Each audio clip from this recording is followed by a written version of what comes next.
Alright, what's up everybody? I'm sure some people are on at this point. As you can see below, having a little bit of a contest. My new spider needs a name. If you want to suggest a name for her, send it to my Twitter at SkySpider, just like it says in the little scrolling thingy. Whoever picks the name that I like the best and I end up using for her is going to get a free EDH deck tech.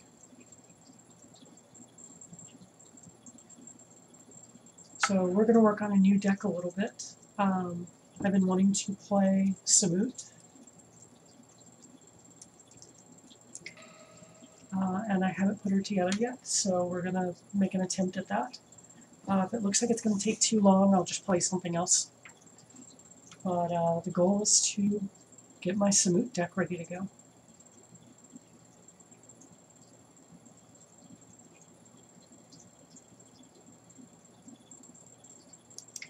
And I may throw on a podcast in a little bit, since listening to music got me flagged by YouTube.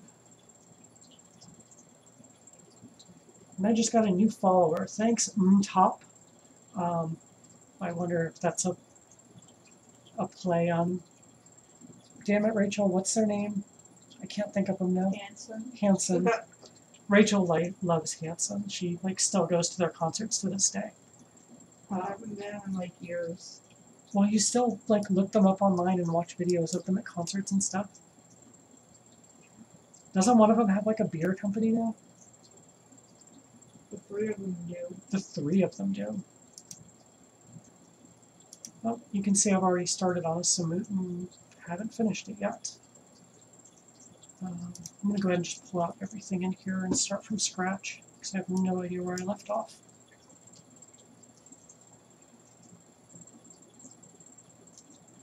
Just auto check. We're doing commander, white, red, green, and colorless. We are going to start with the land. This isn't relevant now, but I'm still checking converted mana cost. So I've got a ton of, I've got all the land for green-white because it's my favorite favorite guild. So I'm going to start with that so I know how much I want to spread out between the colors. Because it's my OCD. I've been obsessed with symmetry when I'm building my decks. Where if I put in X cards that are green-white, I want the same X that are going to be red-green and the same X that are going to be white-red. It just doesn't feel right if I go outside of that formula. It'll really bother me.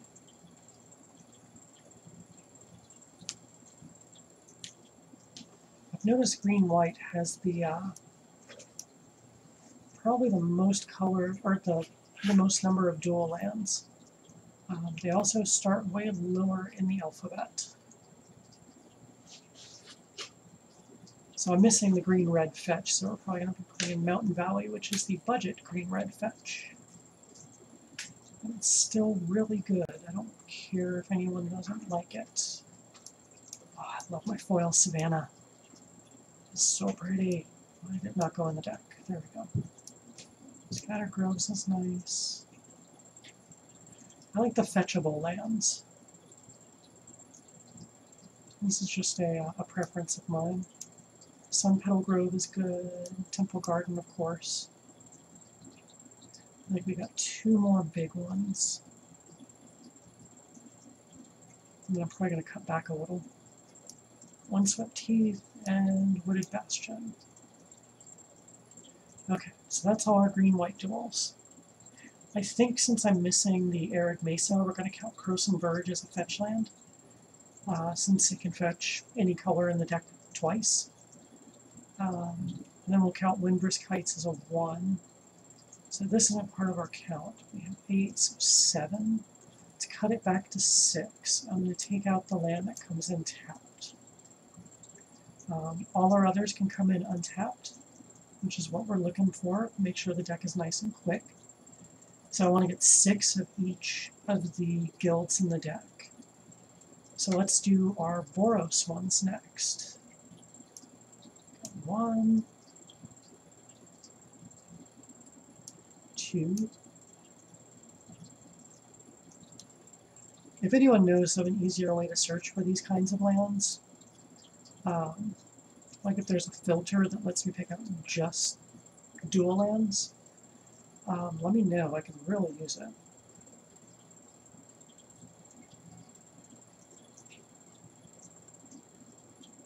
Oh, I have a new follower, RJ. Is that the RJ I know as a friend? And if it is, thank you for following, RJ. Now, we don't get to be as discerning with our Boros lands, which we're going to take a couple tap lands. That gives us 3, 4, oh yeah, we're counting that, so we're at 5.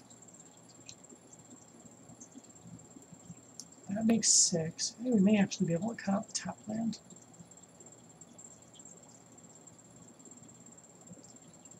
It's funny, I could afford the dual lands, but not the shocks and fetches.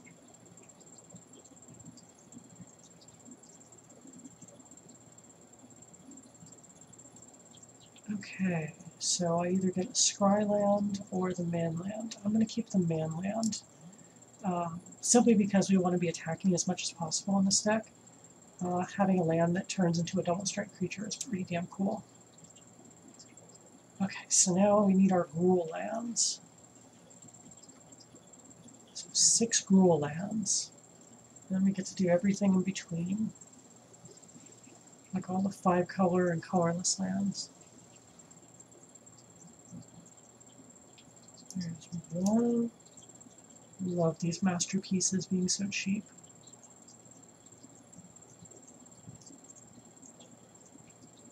There's our Gruulette. 2. Budget fetch. These are also really low in the alphabet. 3. Gotta get the one with the dinosaur on it.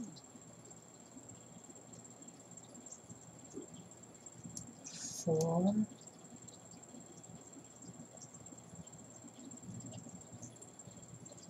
5.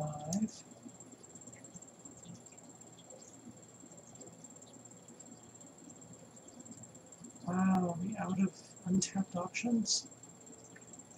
Man, that is sad. So I guess we're going with the temple for 6. So now we got 6 of every dual land. That gives us 18 lands. Let's find our stuff that is not multicolor or is all color. I'm going to skip the single color stuff this time. I missed Cinderglade. How did I miss Cinderglade? Sheltered Thicket or Temple. I'm going to keep the fetchable one.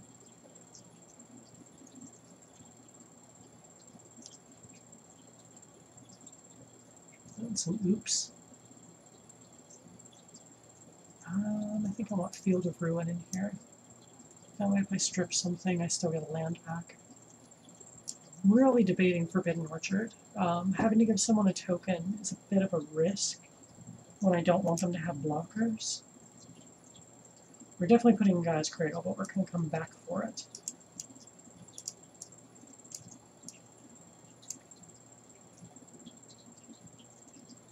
I swear, I have such a bad habit of hitting that extra button on my mouse when I don't want to. Ooh, Kessig Wolfron's a definite yes. Corehaven's a definite yes. Mana Confluence. We're also going to do some Mana Rocks in all of it here.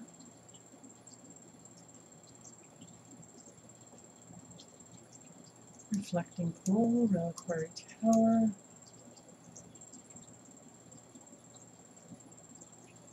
I don't think Sarah's Sanctum's going to do much here. I don't foresee me playing more than about 5 or 6 enchantments.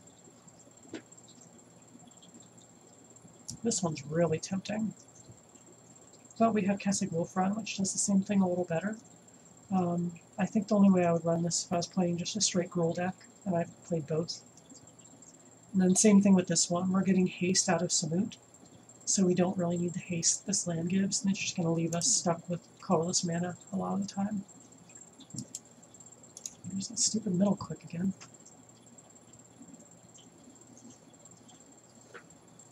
God, I'm still in love with the art. Still, it is one of my favorite Magic cards, so no big surprise. Excuse me. And Yavimaya Hollow. Now we've got 12 spots left. That's 4 of each monocolored land. Let's see what we've got for non-basics for that. We'll look green first because we know we're doing Guy's Cradle.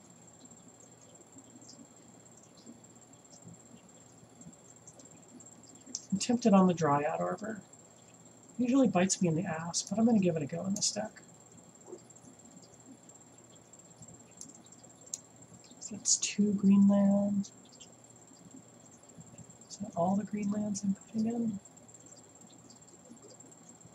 Don't need the Memorial, don't need Mosswork Bridge, don't need Pendle Haven.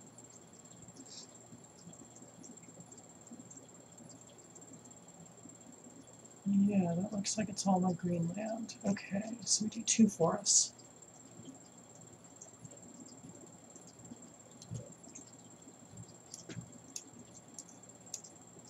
Okay, white ones. Wondering if I want to do a Myria in here.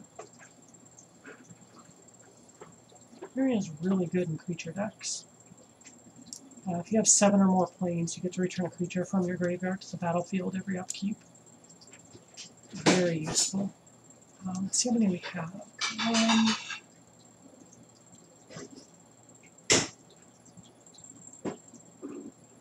2, 3, 4. Really, only 4 plus 4 coming back. It's not going to work. That sucks. So no Myria. If I had the shocks for the other colors, I'd be able to do it. I can't think of any other white lands I'd even want to put in.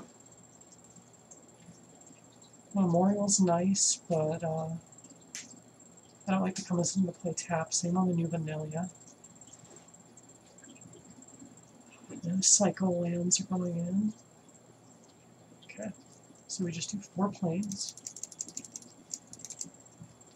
And then I didn't even see any reds while I was looking around, so we'll just go 4 mountains. We forgot artifact mana.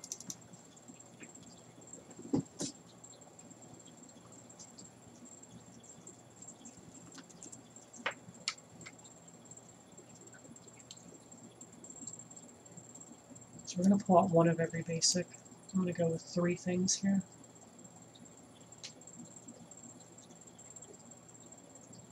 Mana Crypt, Soul Ring, and when I'm doing 3 colors, I don't really mess with signets.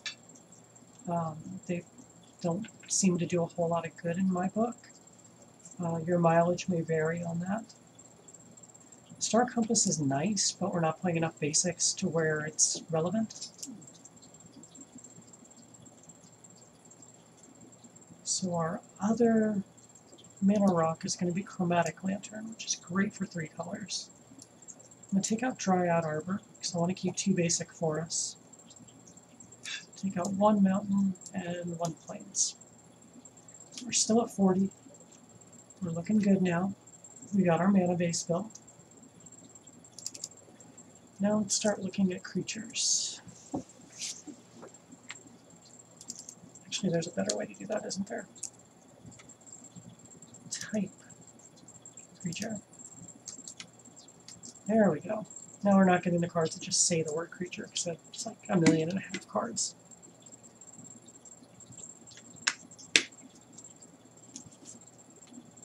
So just a reminder for those that have just tuned in, we're doing a deck tech on Samut, Voice of Dissent, and as long as it goes well, we're going to be playing her in a little bit.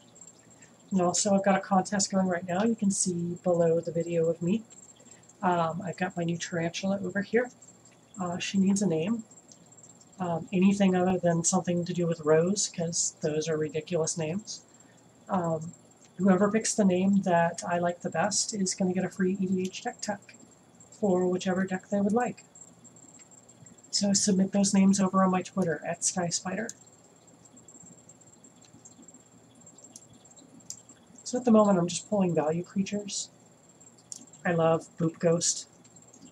Maddie, if you're watching, it's our friend the Boop Ghost. I don't know, I've got a special place in my heart for that card. Birds of Paradise is nice. I kind of count it as my 41st land usually. It's more fragile than a Soul Ring, which is why I don't just count it as a land. Creatures die really, really easily in Commander, so you can't really count on them sticking around too terribly long.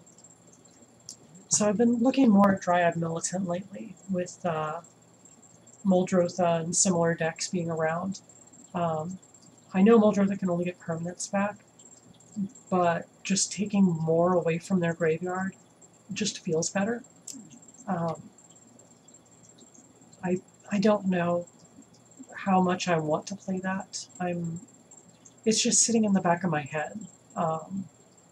It's something to keep an eye on. Definitely want Selfless Spirit. I think that's a card we're 100% in on.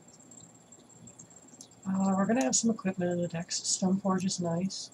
Suture Priest is one of my personal favorites. Gain life when you play a creature. When opponents bring a creature, they take a damage. I like the asymmetry on that. Grand Abolisher is useful. I'd love to run Thalia, but I think she may hurt us a little bit in this deck. Young Pyromancer would be able to turn our non-creature spells into actual creatures. So we'll consider it. Grinzo I really like because of the goading. I don't always use them to cast other people's spells, but getting things to attack, which means tap and get out of your way, and having them swing at other players, it's really making your opponents do your work for you. And this card, everyone forgets what the fuck it is. Yeah, just read that a few times. I'll leave it on stream. I'll just let you read it. It really does what it says it does. And no, I don't know why you've never heard of this card. I play it a lot in my red decks.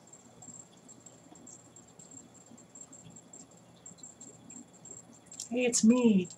Oh, so sad they didn't have a foil copy of me for sale. I'll get a foil of me eventually. If someone wants to gift it over to my account, I'll totally take it.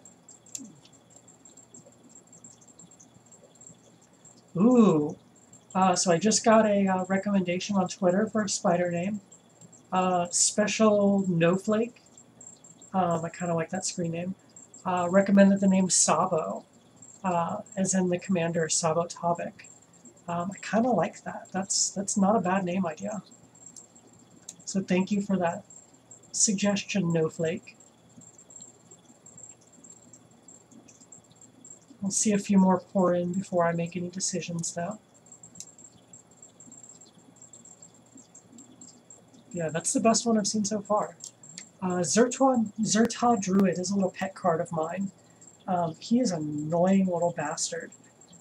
He's a simple little mana dork, but every time you tap him, he's going to do a damage to all your opponents. And that little 1 damage just gets obnoxious. It's kind of like every time you extort with a blind obedience. So I know he's just a little 1/1 for 2 that just taps for a single green, but he gets some work done while you're tapping for that green. It's so funny, I've been playing EDH so long now that I've got all these little pet cards that I absolutely love. And like, at this point it feels like my decks are full of nothing but pet cards. Okay, Bastion Protector is a great one. It's going to give Samut indestructible and make it so she deals 10 damage every combat. Definitely not something to turn your nose up at. Intrepid Hero is another one of my little favorite pet cards. It just offs threats on the board for you. I'd definitely give her consideration. Same with Danitha here. I'm going to give her a consideration because I think we might be playing some aura and equipment in the deck. Depending on how many, I might want to keep her around. Why is this giving me the deck is too small? And why did you just pop up? Motherfucker, make up your mind. Thalia is always a bomb. I love Thalia.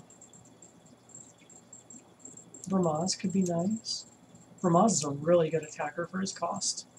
You get an extra creature when he attacks, and you get an extra creature when he blocks. So he's almost like having a 4/5 for 3 with Vigilance.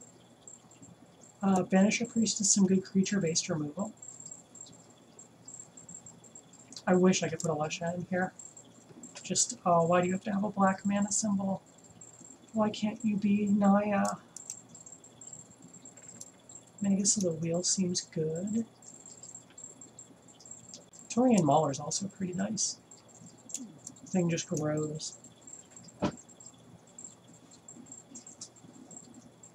This is another one of my pet cards. I don't see it fitting into this deck, but so people kind of miss it when they first look at this. With the double strike, if she hits a player with her first damage, she's going to do a damage, get a counter, then she's going to do 2 damage and get an extra counter.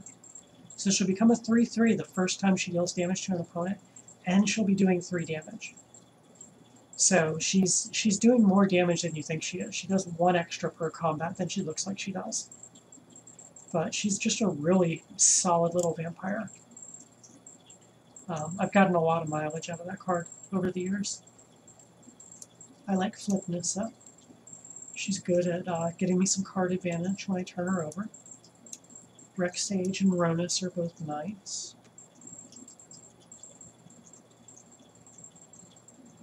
I think Wayward Sawtooth works very well in this deck. We get our extra land drops, and as soon as we hit 10 permanents, we've got a 5/5 to swing with. Wood Elves, another good creature-based ramp. Champion of Landhold just makes our shit unblockable. I'm not feeling the Courser in this deck. We will be doing Oracle Moldiah, of course. Very important with blue decks. This makes sure when we cast Samut, she doesn't get counterspelled. Prowling Servopard makes it in most of my green decks because of how prevalent blue is in the format. I don't know if I have enough basics that I feel like playing Yavimaya Elder here. Now this is another pet card, but it's one I really think everyone should consider. So for either a red or a white, +2, you get a 2/2 that when it comes into play, if you have 2 or more mountains, you destroy an artifact. If you have 2 or more plains, you destroy an enchantment. So if you have 2 of each, you basically get a super Reclamation Sage. And just that's so much value on this little creature. In Commander, most games you're going to have enough of each land. So he's always doing some extra work for you. Even if you just get 1, you're still getting some value out of it. Miri is amazing. I'm on the fence about Harmonic Sliver in here. It's an extra Reclamation Sage. I don't know, I'm thinking no at the moment. Solemn's always good. Most decks I run always have a Solemn in them. It feels weird not to play it for some reason. It just usually works out as being a good thing. I like Heliod. Heliod makes creatures, gives me my favorite keyword in Magic, Vigilance. I keep harping on that. Vigilance is the best keyword in EDH. Because when you attack, you've got 3 other people staring you down. So you want to make sure you can block when you get attacked back. Odric is amazing here. Oh, we've got a friend.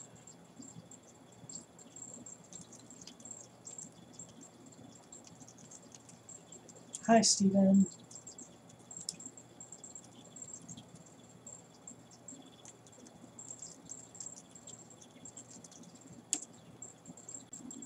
I think you'll be happy to see we're playing Samut. That's one of his favorite decks.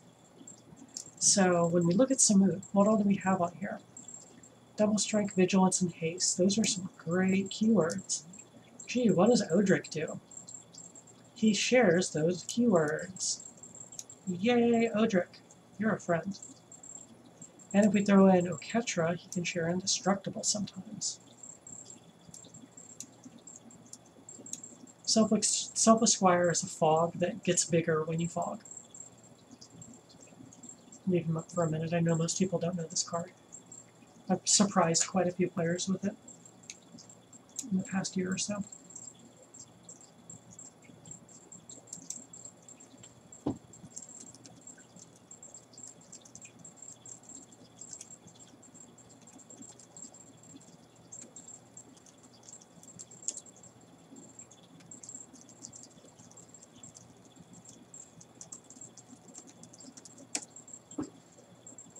See if Steven's going to join us in the game.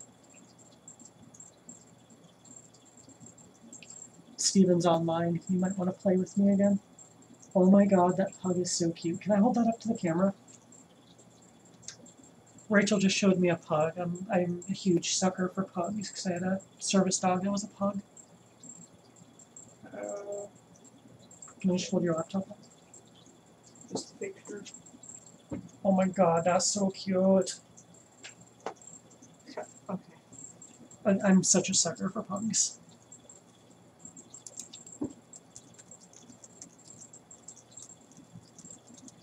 So it looks like we're going to be playing Steven in a little bit here. I am totally down with that. Here's some more like protection on a creature. With this deck, what we want to do is like think of ways we can do things we're normally going to want to do, but do them on creatures. Myriad Angel is a good way to make some flying tokens. So we've got a basic creatures.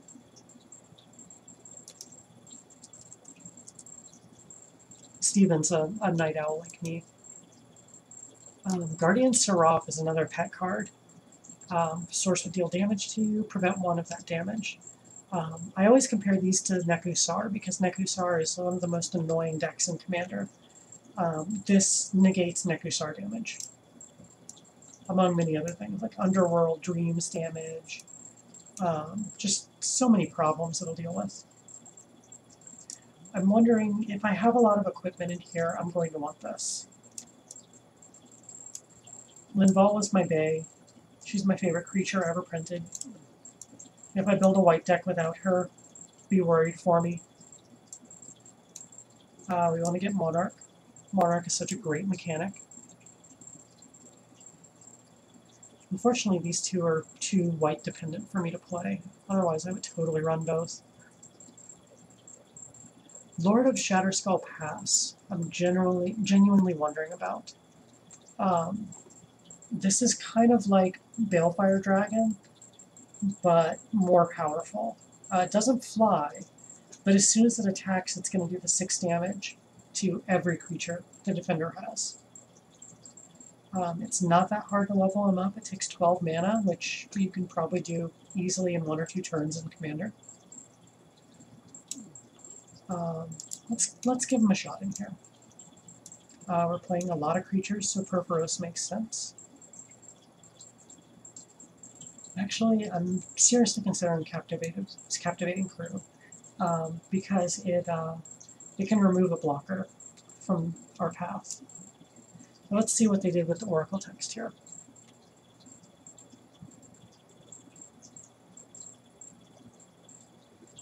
Yeah, he works as intended. Holy shit, it's nice to have the clear wording on the card finally. The original Ice Age copy of this is a word salad that just barely makes sense, and the text is almost too small to read. So it's really cool to have the Oracle text on the card for a change. Writer might be a thing. Pia and Kieran, we get the 2 flying tokens out of it. That's what I like about that card. Forgotten Ancient, we're probably going to put all the counters on Samut. Spoiler alert. Now here's a card most people have forgotten about. I know Steven seemed surprised when I told him about it a while back. So with this creature in play, whenever you tap a mountain, forest, or plains for mana, which includes dual lands, you get an extra mana. That's every color mana this deck uses. Your opponents get the benefit too, but so many dual lands are played in this format that don't have the land type keywords that your opponents won't get as much as you think they would. It's definitely worth putting in, as is Oracle, Moldaya, and Nylea. And Vizier of the Menagerie. God, too many good cards. We definitely have too many options for a deck like this.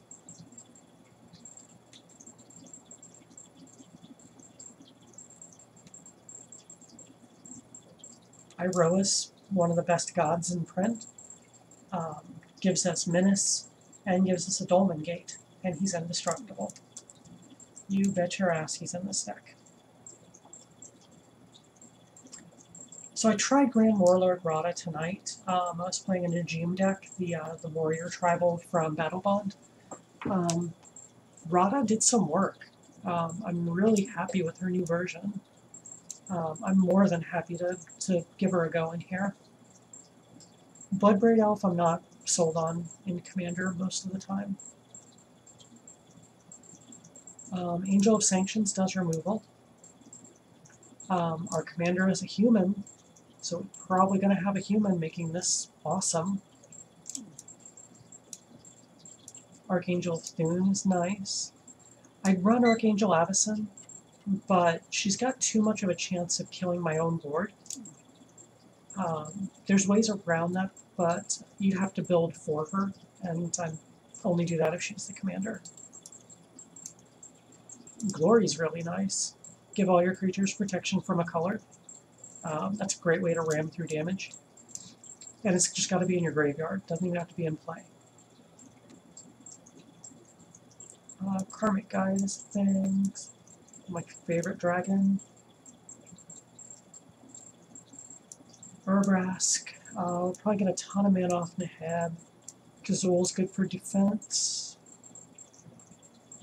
You see I'm just kind of spitballing here as I go. Just grabbing the good cards. The things that work really well with Samut. If we can't get Vigilance, we've got Seaborn Muse.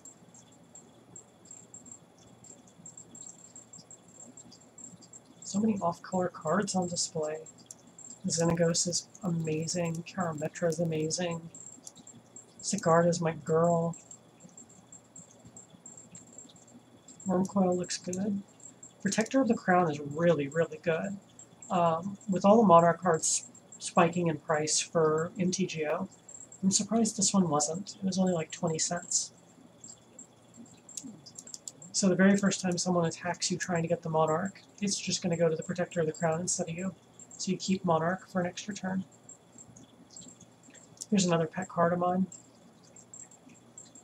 Basically tap down a creature on each opponent's turn right as they go to combat. So whatever the scariest thing is, it's not attacking. And my favorite thing about it is the flavor text. It's a very big worded way of saying the doorway behind her is meaningless. You're never going to get through it. The portcullis is superfluous. Plus she's a 4/6 of Vigilance, so she will get to swing quite a bit. Tempted on the Felidar Sovereign, but I don't know, I always feel weird winning games that way. Sun Titan. Gotta love Sun Titan. Atali. How can you not play a red deck with Atali? I think Atali is going to be one of those things like Primeval Titan, where probably a year after it comes out, it's going to get banned. It's just when it comes out, the game kind of becomes about copying Atali or killing Atali. Like nothing else in the game is going to matter. You sent me a text? You're sitting right next to me. You're going to bed. My wife is going to bed. She's leaving me. Sad face. Forgive me if I direct my attention in a different direction for a minute. I'm gonna miss you. We go to the movie tomorrow. Yes. Love you, babe. Hope you sleep well. I'm gonna not unplug your computer. Yes, do not unplug my laptop this time. She unplugs her laptop when she goes to bed, and she always, like, lately has been unplugging my laptop instead, even though her Mac cord is white and my Windows cord is black. It's accident. I know it's an accident. It's just a funny accident. I'm going to try and put in Dragon Lair Spider. All the years I've been trying to play this card, and I never fucking draw it. Let's see if we can make it happen online. It's like the only spider I don't think I've ever cast. How can I play white without Elishnorn? She's my friend. I like to keep her on my good side, because if she gets on my bad side, I'm fucked. I don't want to do a ton of stuff on the high end.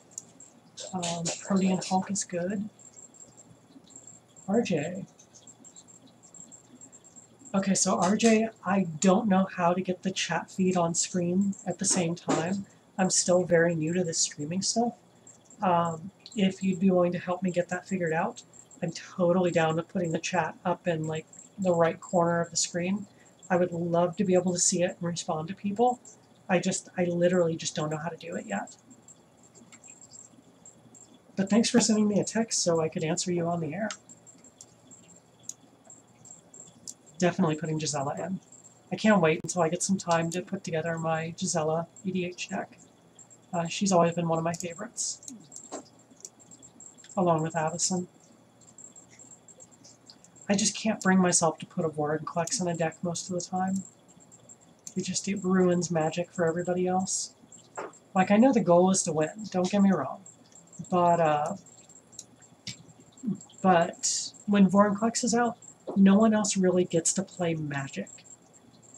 Like, I'm down for, like, holding my opponents back and, like, stopping things here and there. But when your opponents don't get to play Magic, then they're not enjoying the game. They're not going to keep playing. Like, the whole point of a game is playing. And if you don't let them play, then why the fuck are they even involved? I hope that came off making sense. Like, if you lock someone out to where all they're doing is doing draw go and then watching you play, basically everyone's just sitting around watching you masturbate. And no one wants to watch another person masturbate. I stand corrected. Some people watch videos of that on the internet, I'm sure. Okay, RJ doesn't know how to do it, but he's going to listen and text me at the same time. Oh, he can't listen and text at the same time. He has to pick one or the other. Okay, well, I guess you can just watch for now, RJ. Sorry about that. Hopefully we can get this fixed soon. If someone's got suggestions on how to do it, again, hit me up on my Twitter. It's just down below, Sky Spider. I would love to know how to do this. Okay, we have 97 creatures. That is way too goddamn many. I'm thinking for this deck I want to be around 35. That seems like a reasonable number. Let's see what our curve roughly is. So curve's a little high on the 4 mana. Usually my spells bring it down into the regular 3 curve I like. But I definitely wanted to get this a little lower. So we're going to cut some of the creatures on the high end first. And then we're going to take it from there. As I said, I want to get down to about 35 creatures, counting Samut, so I want to get around 34. This counts a little different than the other software I normally use. Can live without Machias. Primordial Hydra ends games. Plain and simple. If he's not dealt with really quickly, this card just snowballs out of control. We have a lot on the 7 or higher end. Angelic Arbiter does keep us safe. Elishnorn is a pseudo board wipe. Protean Hulk I can lose. I like Craterhoof, he's a win condition. Avison is kind of a mild win condition. Gisela really does wreck face. She can make Samut swing for 20 in a turn, potentially. I don't know, I'm going to try and hold on to Gisela. We'll lose the spider. I feel bad, but I'm going to lose the spider. Balos can go. We can lose Hellkite Tyrant. Sentinel of the Watch, Protector of the Crown, Wormcoil. There we go. The 6s look a little more reasonable now. Let's look at our 5s here.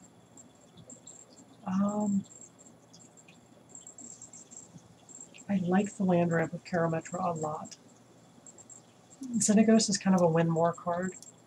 Seedborn Muse is kind of shoehorned. Neheb feels a little shoehorned. We've already got haste from Samut, and we can get the tapped creature effect off Thalia that does it a little bit better. Tender Shoot I like, Kazul I like, Karmic Guide can go. I really want to make Herald of the Host work. It's becoming a bit of a pet card. I just like the multi-Sarah Angel ability. 5 still feels a little full.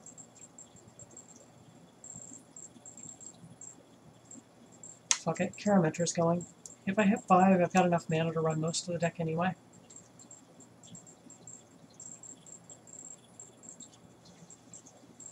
Okay, taking a look at the 4s. This is where I'm a little bloated. I'm seriously considering pulling Nylea. I love the trample, but there's other ways I can get it. But they're not other ways that can attack. So let's hang on to her. Tuxedo Jackson.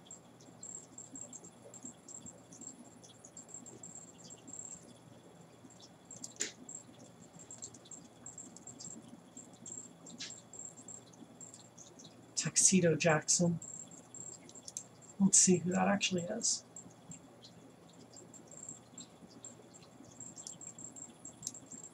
I can lose Martin Stronghold. Talking down about one of my pet cards. Who makes such a bold claim?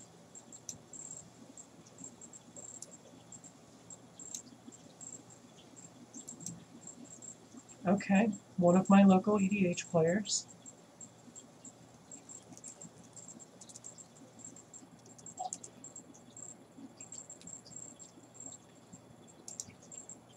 Talking down about my pet cards, you better tell me who you are so you can defend yourself.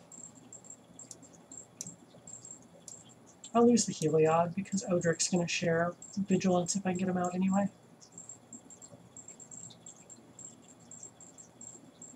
Really like Palace Jailer. It's creature-based removal and gives me the Monarch. Okay, so I'm looking at all my 4s right now. I do want to keep this mana doubling ability just because it's a doubling.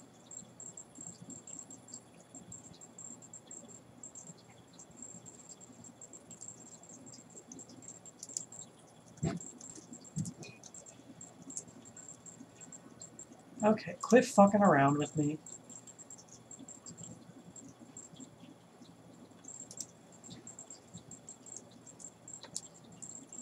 Okay, this person doesn't want to out their name, apparently. Yeah, I know exactly who you are. I won't say your name on the stream. Don't worry. You were just Tuxedo Jackson. But yeah, fuck you, Tuxedo Jackson. Sunscorch Regent is a fucking bomb. You get this out, anytime your opponents play spells, it's going to become a bigger and bigger flyer. And usually, when I play this, I gain about 12 life by the time it gets back to my turn. And then this motherfucker is swinging for 16 damage in the air. That is almost always how this card goes. I love it to death. It has always done good stuff for me. And people thinking it is not a bomb is the reason why it does so much damage. It will do some really good stuff. Guaranteed.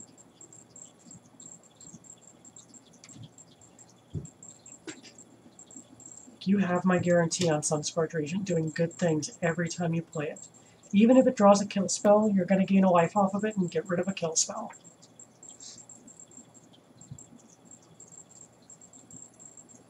You know what? I'm thinking I've got Oracle Moldiah and Keeper of Progenitus. I'm going to make you eat those words, motherfucker. Just wait, next time we play, you're going to fucking see. Because this is in all my white decks. Okay. I've got land ramp, let's skip the doubling. I don't know, we just have way too many creatures, so let's try and like cut down our redundancy. Mary's not doing a ton for us. Wayward Swordtooth, I'm going to see if I can keep that. I like the extra double land playing, along with the Oracle Moldiah. And then this one's just, it's on a good body. It can definitely do some damage.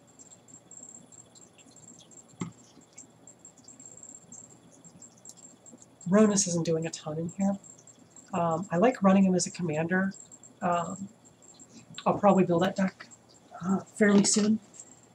It's really cool because you can run a mono green deck that still has creature removal. Since Ronus, he's got Death Touch and Indestructible. So you can run all the cards that let you fight other creatures, and he kills no matter how big they are, and he will never die from fight damage. It's a really cool little trick I came up with him. I haven't read any other deck stuff on him online, so I don't know if anyone else is doing the same thing. I'm sure someone else has come up with it too. Still, I'm very proud of finding that myself. So we're still at 61 creatures. Jesus Christ, we got a long way to go. Dragon Master Outcast is a little slow. I love the card, but it's a little slow.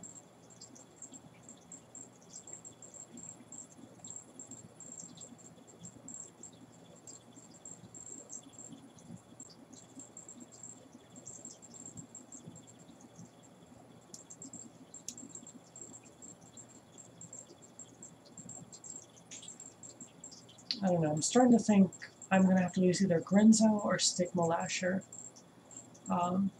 I just don't like having two double red cards in the 2-drop spot. I really don't like having a double mana anything, but I'm already doing it for the Grand Abolisher, which I'm less willing to cut. Let's keep Grinzo. I think Grinzo is going to do a lot more work in the deck than Stigma Lasher is. Steve, I definitely want to keep.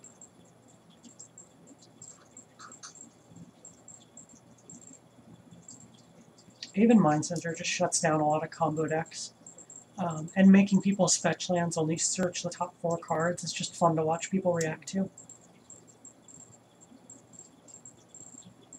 I've gotten some funny reactions when people realize that. I think I'm going to pull Ramaz. Much as I love Ramaz.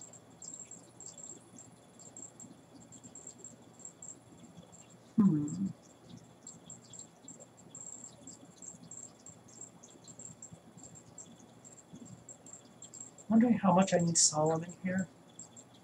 Is this one of my weird decks that doesn't run a Solemn in it?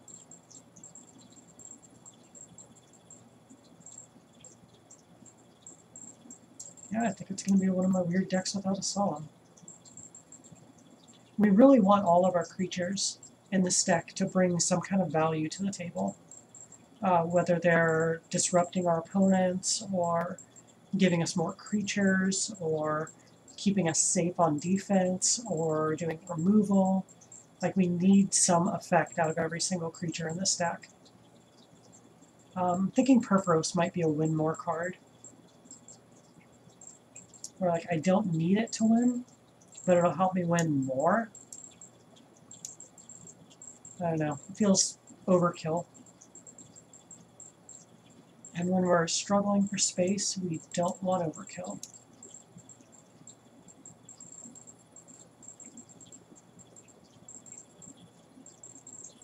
See, going through on this version of cuts, where I'm cutting a little deeper in the deck, I probably would have cut the Sunscorch Regent, but just because you called it booty, that motherfucker's staying in the deck. I don't care. I'll pull Angel of Sanctions first. Nah, Sunscorch Regent stays in. Fuck you, I love my janky cards.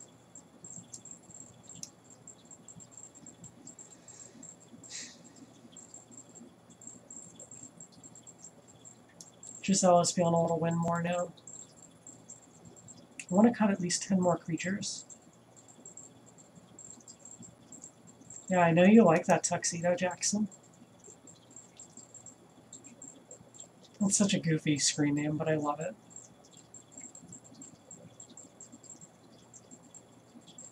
See, this is why we need to get the Twitch chat going. If anyone knows how to get the Twitch chat showing in my stream, also in a place where I can watch it myself, link below to my Twitter. Go there and let me know how to do it. I want to set this up. I just don't know how. I think we can have a lot more fun if you guys are talking to me while I'm building like this.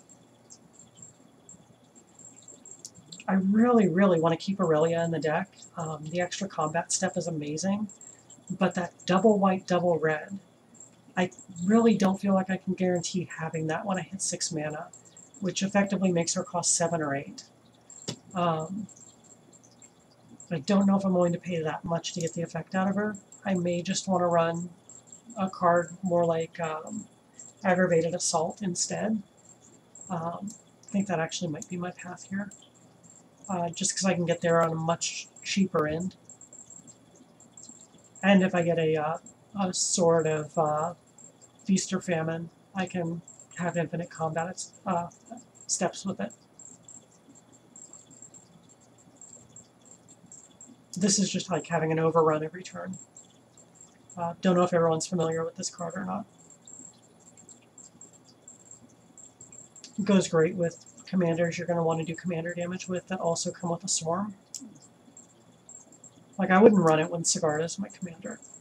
Like, she's just by herself, so it's only an extra 2 damage. But when you've got a ton of creatures, that shit adds up. I mean, that's as good as dropping a Crater Hoof in a lot of cases. I don't think I mentioned it when I put it in here, but Vizier kind of functions as having some extra card draw. Since you can access the top card of your deck and cast it if it's a creature. And at the same time, your opponents don't know what it is. It's not like Oracle Moldiah, where they get to see the top card. Only you get to look at it. So this card is really, really tech in a lot of creature-based strategies. I'm going to go ahead and pull Nylea at this point. Again, fuck you, the booty card's staying in. God, I'm getting to be on the fence about my Palace Jailer, and that feels dirty. I love that card. Palace Jailer gets a lot done. Just introducing Monarch to a game of Commander is always a good idea. Even with it bouncing around, it really freshens up combat steps. It gets rid of the, oh, I don't want to swing at anyone and make an enemy. It's like, bitch, I want Monarch. Give me that Iron Throne. Like, seriously, it really changes the pace of a game. I guess we can pull the Sword Tooth now. Some of these cards just feel weird to cut when you get to this point in the deck.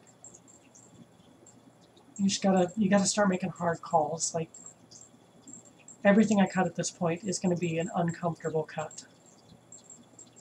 I want to leave this in for defense reasons. As long as you can get Delirium, it works by tapping down the most threatening creature every turn, keeping it from attacking me, and getting rid of a blocker when it's my turn to attack. I don't mean I tap on my turn, I mean I've tapped all the relevant blockers as I go around.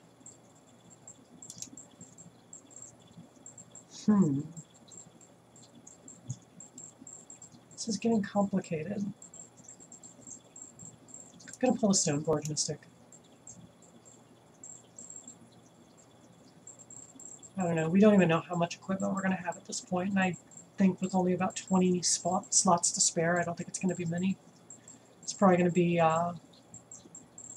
like, I don't even know if I need Lightning Greaves since she shares haste. Probably going to be like Whisper Silk Cloak and Sword of Feast and Famine. That might be the only equipment we run. Since we don't need to give haste with Lightning Greaves, we can get our Shroud from something else. I really like Whisper Silk in cases like this, because it gives you unblockable on top of the Shroud. I'm starting to wonder, I don't even know if I've bought that card on here yet. We will find out when we get there. I'm going to give up Magus of the Wheel. So we're at 45 creatures now. Almost there. So close. Let's get rid of our little fog friend. We've got, where is it? Okay, seriously, where did it go? Oh, right in front of me. Windborne Muse.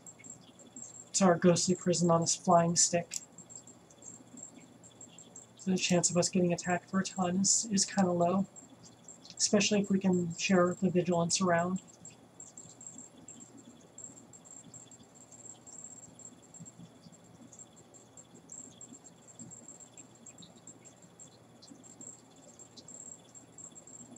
I refuse to prove you right. I'm keeping that Sunscorch. I'll use the Primordial Hydra. 3 more. What do we got that can go? We've got the Thunderfoot Baloth. I'm going to pull him instead of the... I'll pull the Crater Hoof, instead of the Thunderfoot Baloth. I know they're both win conditions, but Samut can usually win without needing something like that. So only having one is not going to hurt that much. And again, that triple green, it's really hard to pull off in a deck like this. I think I'm going to lose Forgotten Ancient. I like it. It does really good things. It goes great with a double strike commander because those tokens count as double. But it's a really slow card.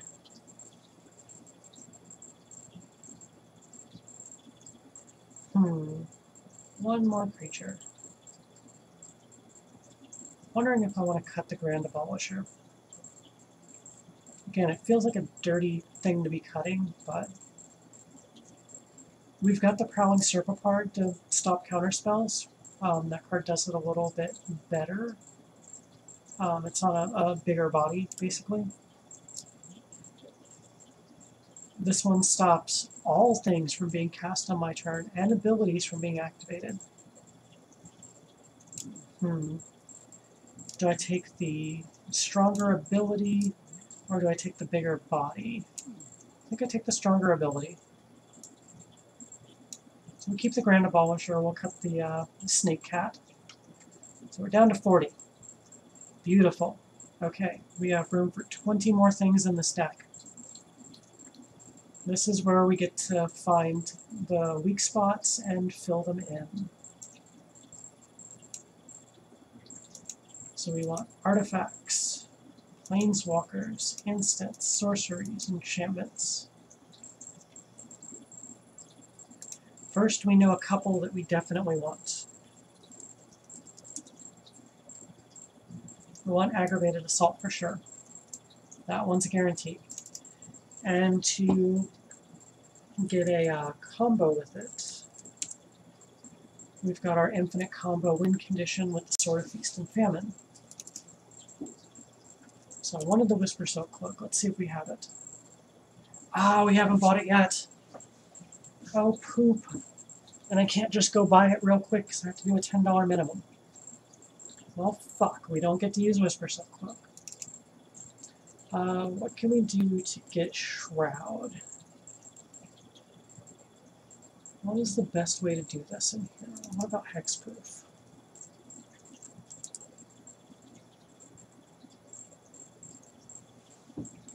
I mean, oh, we've got Champion's Helm. I like that. That is a nice way to do it.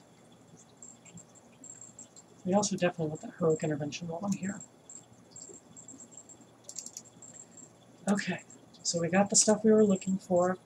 Now let's find out what else we can put in on the general level. So we're back to just browsing all the cards and finding things that look good.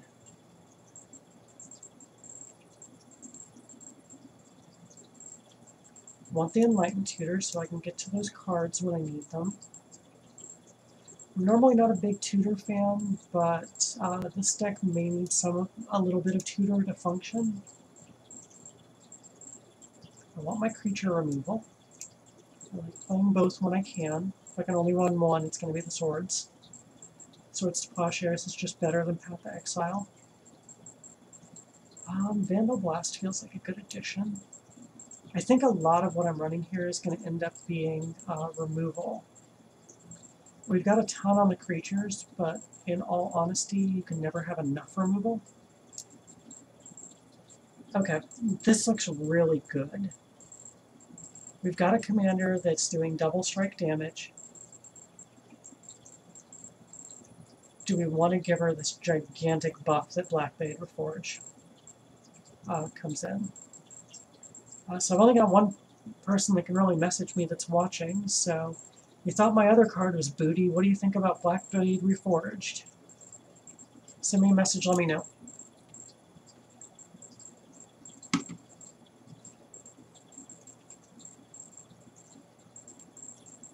Dolmen Gate feels really good, but we've got it on our Roas. That's right. Okay, we don't need Blackblade, or we don't need Dolmen Gate. I always forget Boros decks get it built in with the god. Which means we also don't need Goblin War Drums, another little favorite card of mine.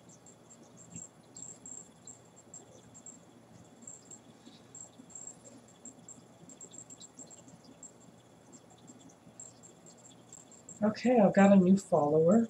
I would say your name on the air, but I have no idea how to say that. APTICEOW.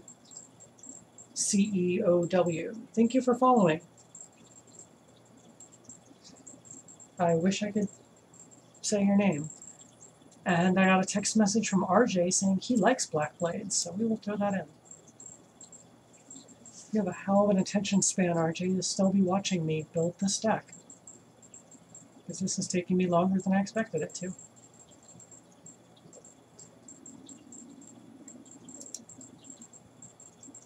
Okay, laugh out loud all you want, but tell me if you like it or not. I don't know, the Jeep feels like win more. I would otherwise consider it. I really like Blind Obedience. Having my opponent's creatures come in tapped. I know we do it on Thalia, but having a backup option that's harder to remove is really nice, since all of our stuff has haste. So it takes them an extra turn to get a blocker ready. Dawn Charm is one of my pet cards. I honestly think it's one of the best cards in white. Works really good in here.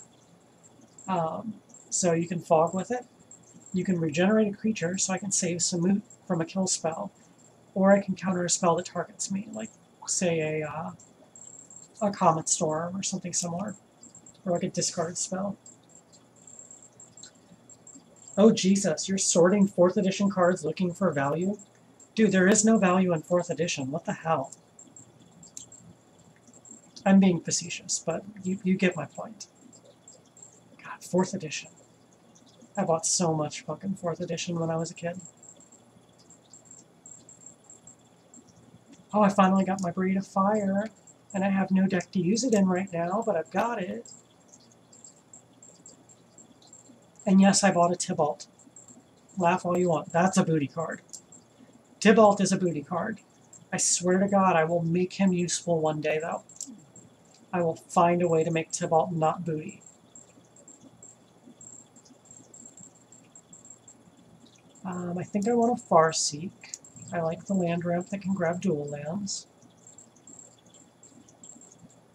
Oh, tell me the spoil is not gorgeous. I love Rebecca Guay. I'm so excited I can get old cards foiled in MTGO. Sylvan Library's good. We're going to need some card drawing here. I really like Path of Metal.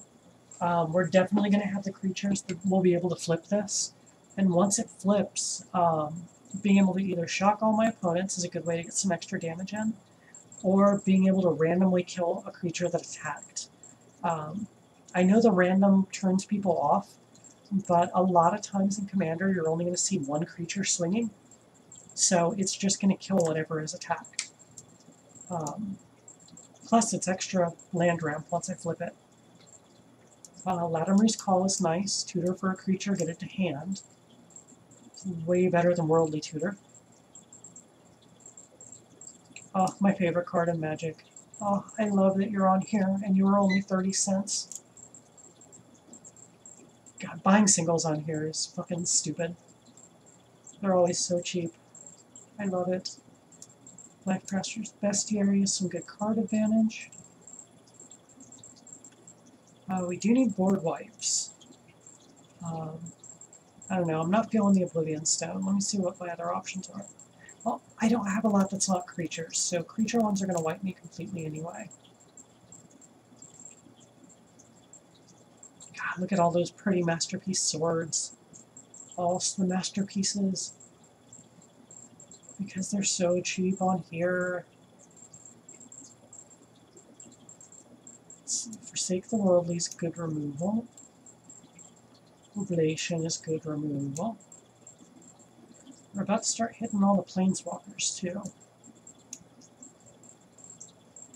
I tend to go a little overboard on Planeswalkers.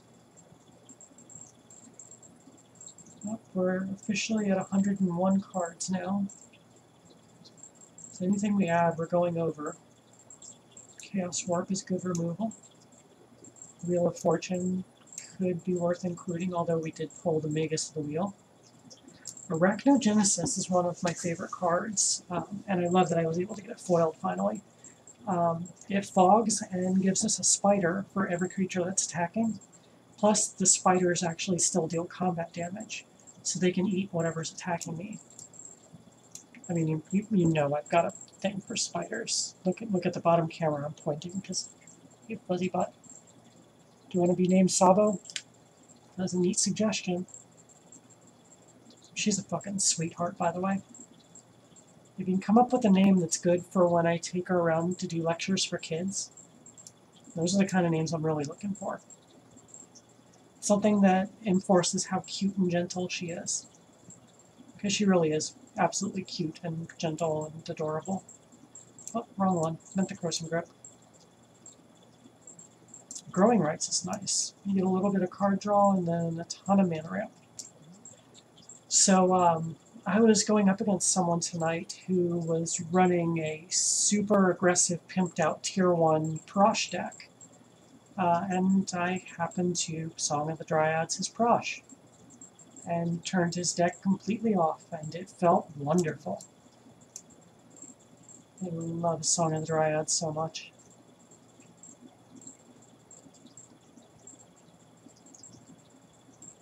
Just trying to figure out why I was seeing Corsair Krupix there for a second. Aura Shards could work in here. I'm not running tokens, but I am running a ton of creatures. Do we want to give some... Oh, God, I always forget she's not technically white. Oh, this card is so good, though.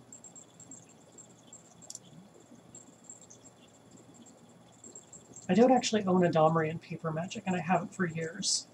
I always forget what he does. It actually looks like he'd be really useful in here. Card draw, some removal, and a really good emblem if I can get to it. Helm of the Host is just always good. Who doesn't want more Samuts?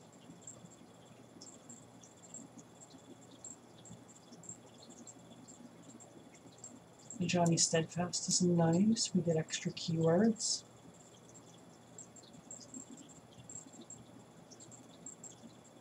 Already got the Blind Obedience and Thalia. I think the Kismet would officially be way too much. Worship seems very good. This does Citadel Siege. Citadel Siege is another kind of unappreciated card. So you get two options. Either at the beginning of combat, you can put 2 counters on a creature you control. The other option is you can tap down an opponent's creature during each opponent's combat step. So it works really good on defense, works really good on offense. It's just one of those cards most people don't stop to read that actually is pretty beneficial in a lot of decks. Consecrated Effort, it's definitely worth putting in. This is just like an extra Odric. It shares all the abilities. This one also shares Protection and Landwalk, something that Odric doesn't do. Works really good when I'm playing my Teysa deck, since she's got protection from creatures.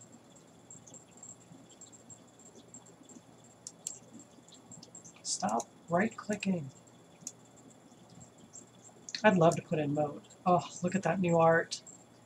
This is why I wish the reserve list would go away and we could get reprints of all these cards. Because that is so pretty. It's such an improvement on the original. Wrath of God feels good. Trying not to give myself too much shit to go back and cut. We've already got Aven Mind Sensor, so I'm not going to bother with the Stranglehold. Normally I would throw that in, but we definitely want things on creatures in this game. My own Disrupt Decorum killed me the other night when someone else cast it out of my graveyard, but still, this is a great way to get everyone else's creatures tapped and have them do your work for you.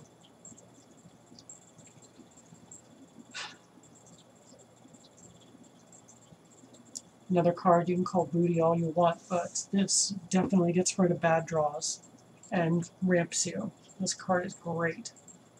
Another one most people just don't bother to read.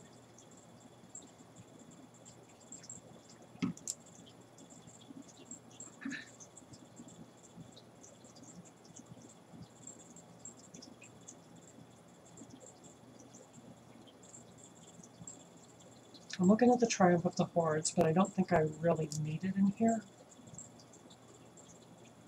Yeah, and here he feels great.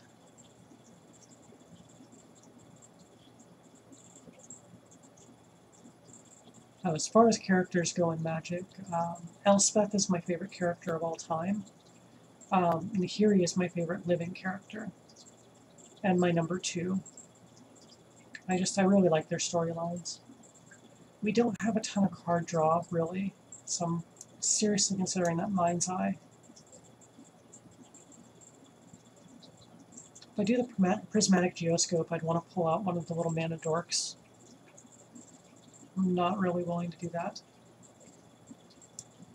Cathar's Crusade is like an auto-include for creature decks. And when you play it online, you don't have to do any of the bookkeeping. Yay! Tragic Arrogance is my favorite board wipe. This is a card that survived errata, so you can give creatures double lifelink with it.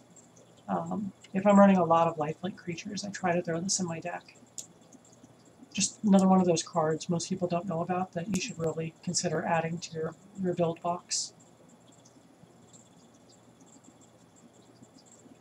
Oh god, I just got sent a picture of 4th edition. I see the Winter Orb, Animate Dead, some Lightning Bolts, Spirit Link. Oh, Sylvan Library. Okay, Sylvan Library's worth some money.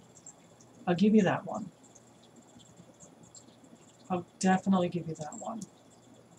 I like Asceticism. I like Freyalise. Freyalise does a lot of work whenever I cast her. Shamanic Revelation's good for card draw. Johnny is good for card draw. Rari's Wake is always great. God, now we're getting into the chunk of cards that I'm just going to have to end up cutting, it looks like. Oh, here's another dumb old card that people don't know is a thing. I'll sum it up just because it's kind of wordy. You sack the sword and a bunch of creatures, and for every creature you sack, you deal damage equal to their combined power to a single target. So it's a good way to get a kill shot on a player if you can't swing in for an attack. I'm not putting it in this deck. It doesn't really fit in here, but it's just a fun card. I saw that the foil was 5 cents, so I grabbed it. It's one of those old-ass cards from Legends that no one knows is a thing. Elspeth is always good. Terminus is another great board wipe. This is a bit of Winmore, but I don't know. I kind of like the lifelink. I'm going to think about it for a second here.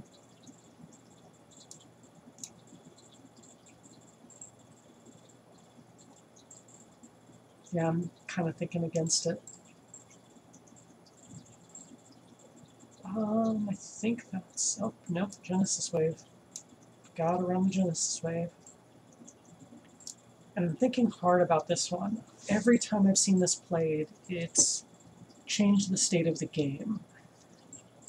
Being able to hit 3 targets for only that 1 extra red, just...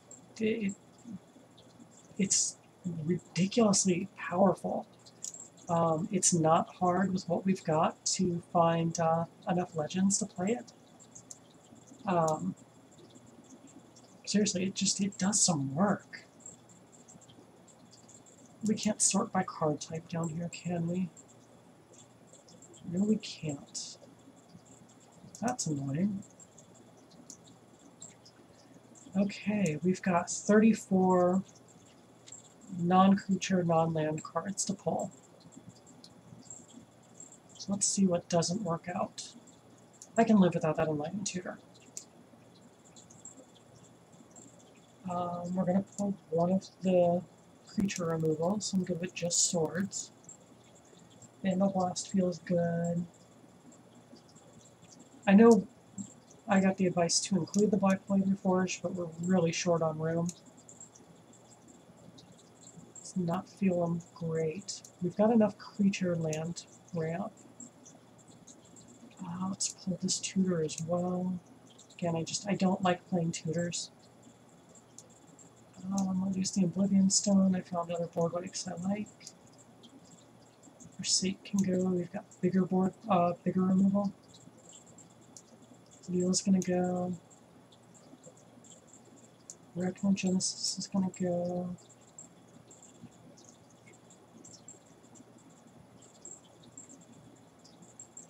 If I pull Aura Shards, I have to cut quite a few other things, because Aura Shards just does it better. I don't know, I kind of like the other spot removal.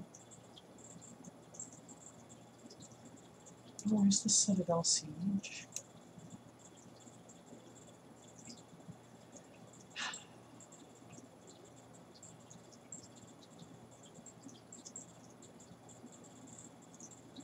It's about midnight, so Steven's back online. Just in time to give us a game once we're done here. We're almost done. I'm going to go a little light on the board wipes just because I feel like I'm going to be leading the game more often than not. I really wish I could separate creatures from my other cards. Make this a lot easier. I still need to pull 22.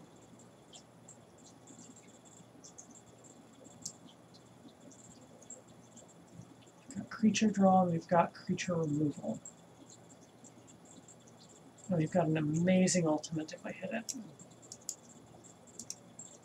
I try never to count on the ultimates, but in Commander they're a lot easier to get than in other formats. I actually like this better than Return to Dust because of the basic land cycling for emergencies. Plus, if you play it at instant speed, you still get to kill 2 things. You don't have to burn it out on your main phase. So you can hit emergency stuff a little more often.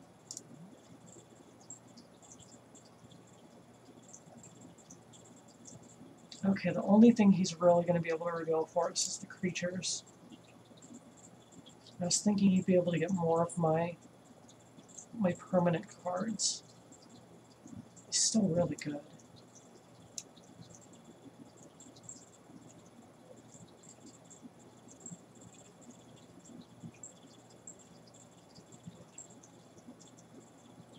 I'll go ahead and pull Nahiri. I love you, girl. We'll find another deck to stick in.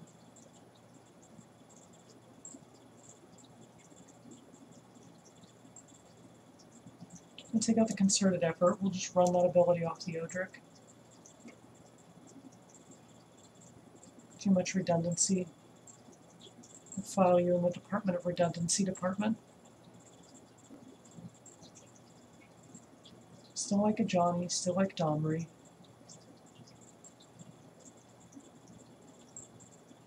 Stump the Oblation. Aggravated Assault's going to be one of our win conditions if we can pull the combo. When I run infinite combos like that, I want to make sure I'm never tutoring for them. It feels dirty. One of the reasons EDH is a 100-card singleton format is so your games aren't repetitive.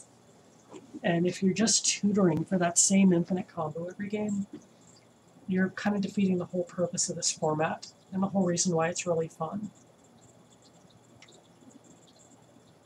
I really don't like when people do that. And I try never to do it myself. I'm fine losing the Vandal Blast. And even my Dawn Charm, as much as I love it. Still at 16 cards needing to go. I might pull some creatures, if I can find any worth pulling. I know the creatures are already pretty damn tight. See, when I do this in my app on my phone, I can separate the cards by type, so it's easier to see specifically how much removal I'm looking at, how much card draw I've got. I can like separate things out by that. And just doing it on here, it's a little more difficult because I can't see exactly what I'm working with. I mean, pretty much all I can get is what my color pie breakdown is, which I'll adjust my basics when I'm done, and then what my curve is. And my curve is beautiful right now. This is, again, always peaking at 3, and then you want that nice slide off right there, kind of dropping out into the ocean above 6. You really don't want much above that. But you want to have your opening plays, and then third turn is where you should be defining what the game's going to be.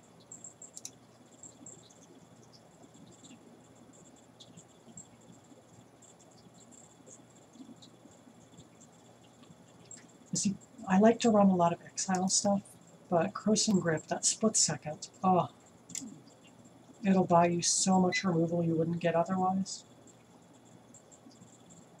I love that we have 2 Gaia's Cradles in the deck.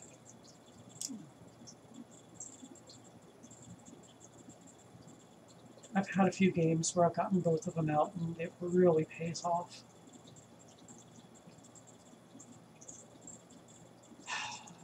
I hate being at this point where it's so hard to cut the last few things. Stump the Worship. I don't think I'm going to be on the defense much ever with this deck. I've got plenty of card draw in the deck now, so I don't have to rely on that Mind's Eye.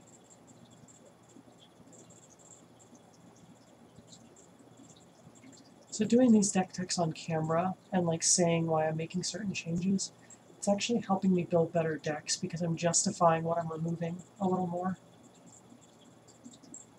Let's see, Elspeth, I love you, but I don't think you're going to work as well in this deck.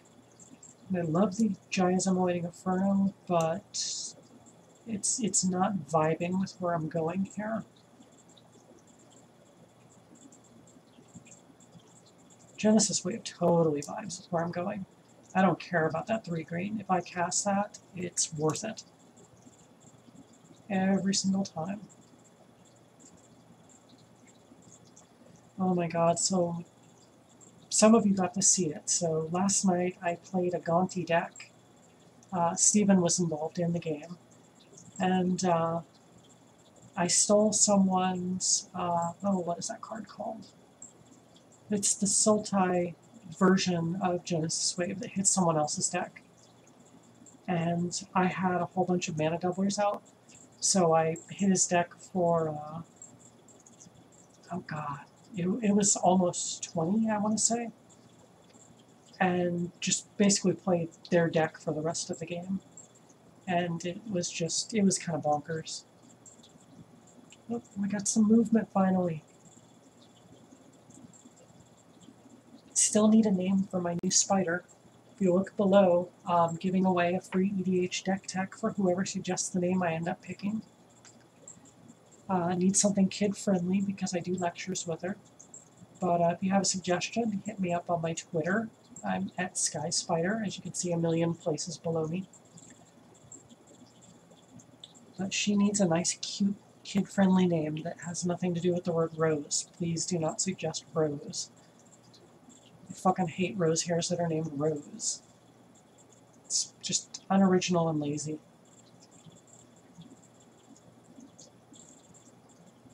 Villainous Wealth. Thank you, Booty Man. Yes, your new name is Booty Man. You're gonna be stuck with that for a while. call my card booty. This card is baller, not booty. I'll sick my ultra-friendly tarantula on you. You know I'll do it too. I am the Spider Queen. So we got 2 big board wipes still in. We got Tragic Arrogance and Wrath of God still in. I don't want to go any lower than that on board wipes. I try to keep my board wipes around 4 or 5 for most decks, except in decks like this where I'm going super high committing to the board. So with a deck like this, you're going to play everything in your hand as you draw it. You just want to swing as much as you can, as fast as you can. I'll go ahead and pull the Path of Metal.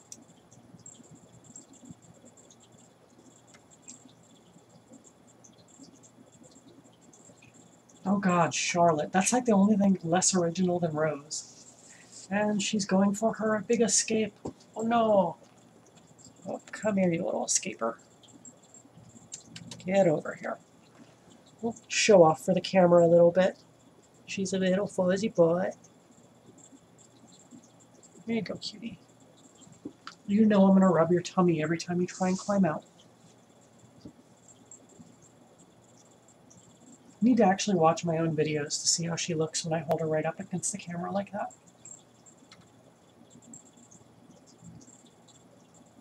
I have no clue what that looks like on your end. I just know she's an adorable fuzzy butt, and I'm going to tickle her tummy.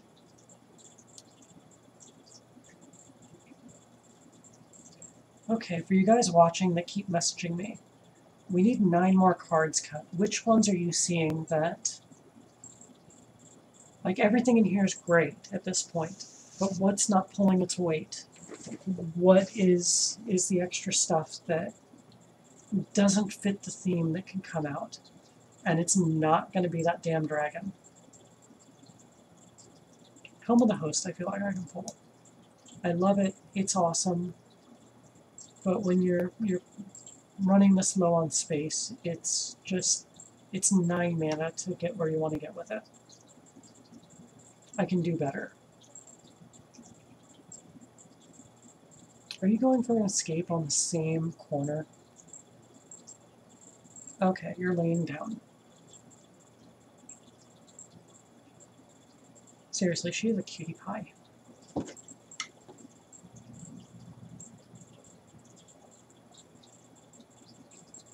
Dragonlord Jamoka is kind of copying my Grand Abolisher's ability.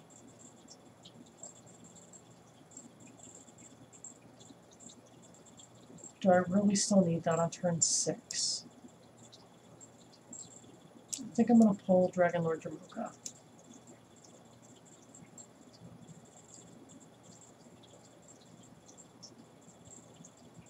Still looking for some cuts. Can't believe we found a creature to cut this late.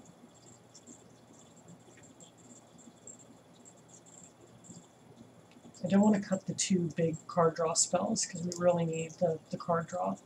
So Rishkar's Expertise and Shamanic Revelation, we need to keep both those in.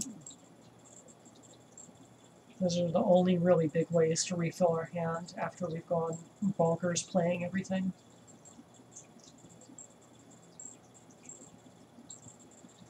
We've got Return to Dust and Sylvan Reclamation. I'm wondering if I should cut one of those 2, because we've got other cards that kill the same card types. I think I'll lose my Return to Dust. As I said, I think Sylvan Reclamation is just better out of the 2. I don't mind that 1 extra mana for the other 2 benefits on it.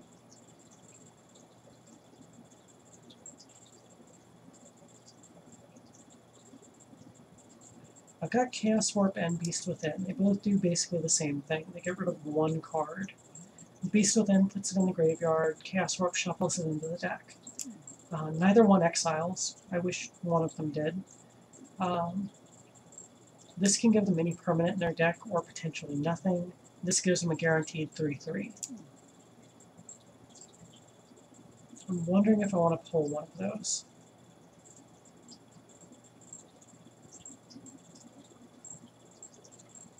I'm not certain. You know, I've just noticed I've got Heroic Intervention and Teferi's Protection, so I'm going to pull the Intervention. Teferi's Protection is the much better of the two.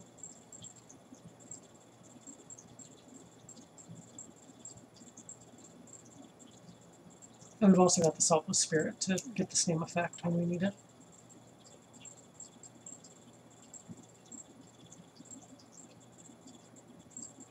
I love my Boop Ghost. I need to get a foil of this card. It's just one of my favorites. Boop. Like, seriously, when you look at the art, that motherfucker has been through that entire room booping off every single one of the candles as he went. And just the way he's, like, tilted down and looking into it, that's, like, the one thing that brings that spirit joy anymore.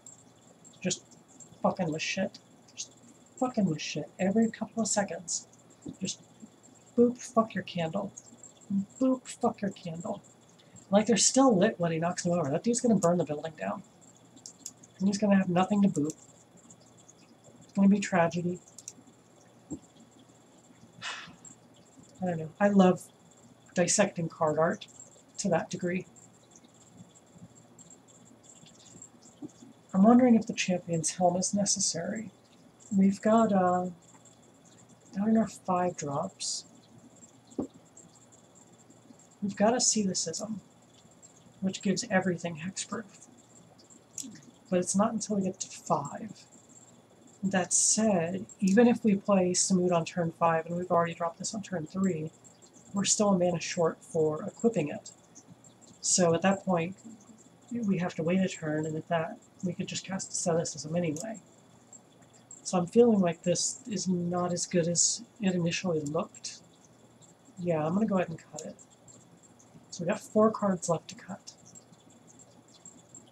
We're right on the edge of being playable, but we're at the point where every cut sucks. I'm going to pull Champion of Lamphold. I don't care about blockers as much as I thought I did. I love Monarch so goddamn much, but I'm going to go ahead and pull it. As far as the cards in the deck go, it's one of the weaker cards.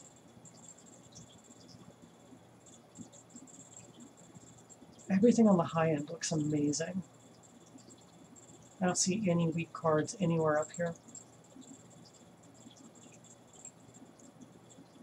I've noticed online people are giving me like 8 creatures a game or more out of Kazul.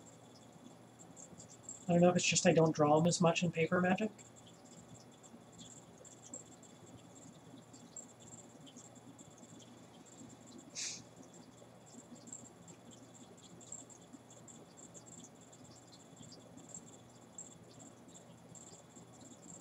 Another good thing about going through the deck this many times as you make your last cuts, you get really familiar with what's in your deck. I usually play a new deck or 2 every week when I go to my paper games. So I'm always playing something new and unfamiliar. So this really, really helps me get more well-versed in what I'm going to be doing. Yeah, I want to cut one of these. It's between Chaos Warp and Beast Within. I think with the rise of Muldrotha and Marin always being a thing, I'm going to go with the Beast Within and keep the Chaos Warp. Sometimes it bites me in the ass, sometimes it's the best card in Magic. That's the Chaos part of it. So we need to do one more cut. I'm leaning on Growing Rights, because we've already got the Gaia's Cradle on the deck. So we can get there normally. We want to get there more often. Or is it just a redundant ability that's not worth all the effort in the world to pursue? There's a lot of reasons to have it. Again, if you hadn't called my Sunscorch Regent booty, we wouldn't be struggling to cut this last card. Because you called it booty, I gotta prove you wrong.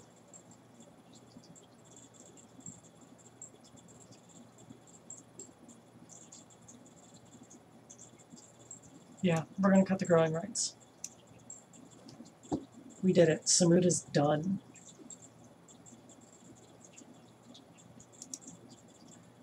Let's let Steven know it's time for a game.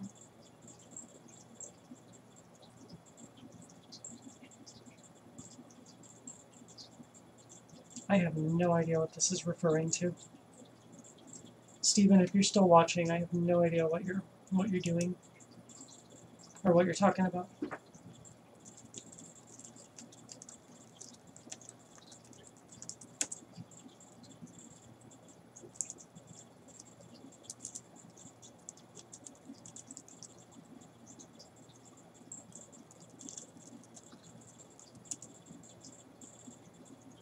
Oh, you're watching the stream now.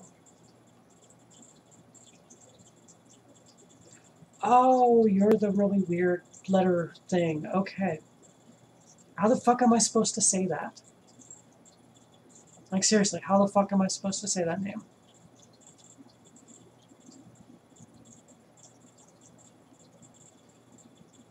Like spell it out phonetically for me.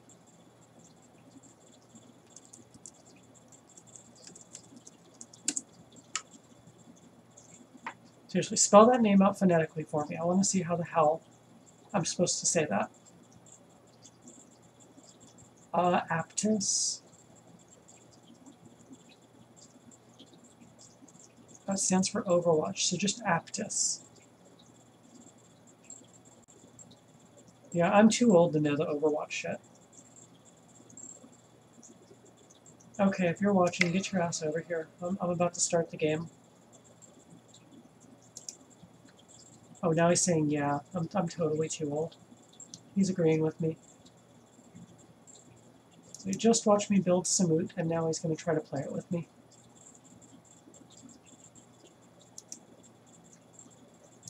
We're doing a free-for-all. Everyone is welcome. Definitely don't want 2 games, and I don't want 40 minutes. Oh my god, or I don't want 25 minutes. Uh-oh, surprise new deck. I like the sound of this. Alright, we're hosting. Bring it on, Steve. What do we got? I love seeing new decks. Show me new decks.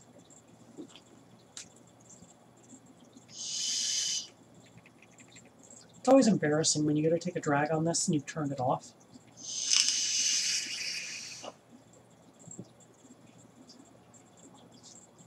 Steven, they're about to boot you out.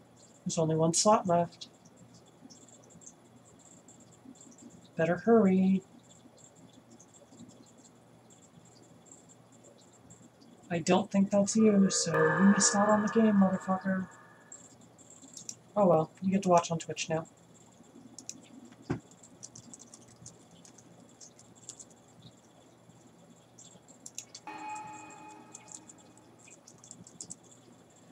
Let's get this stupid chat thing shrunk down. Come on, there you go. Do I want a mulligan? Yeah, I have no green mana to make either one of those mana ramps work. So we're gonna mulligan. That's also not good. Fuck. At least I got Sakura Tribe Elder and Sylvan Library, so when I draw the green, I'll be fine. Someone sounds like a swell fella? What the fuck? Mimnarch, Geth, and Solvala. Ugh. This is gonna be messed up.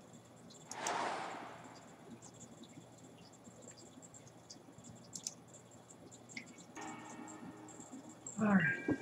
Time to play some Magic.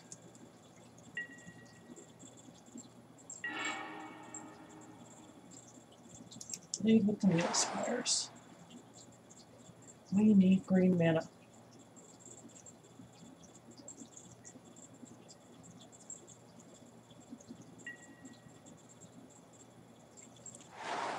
I need a comfortable sitting position.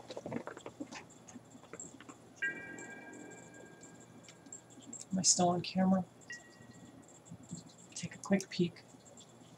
Okay, I'm still on camera.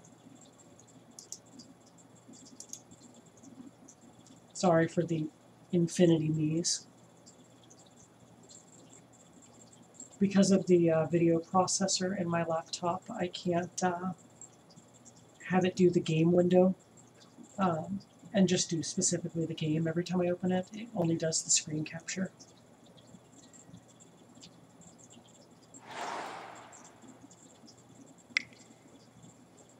Oh boy, first turn Soul Ring out of the Mimbark. We're in trouble.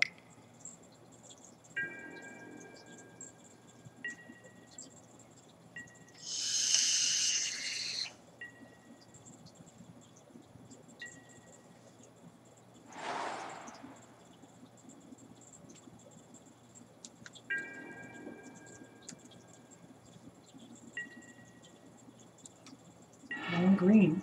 No green. Okay, we may be in some serious trouble this game. Yeah, I can't do shit until I get that green mana.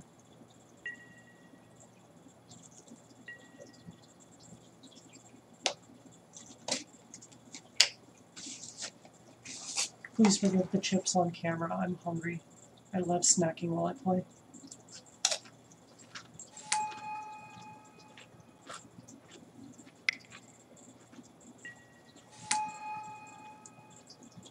Turn 2 Solemn seems pretty amazing.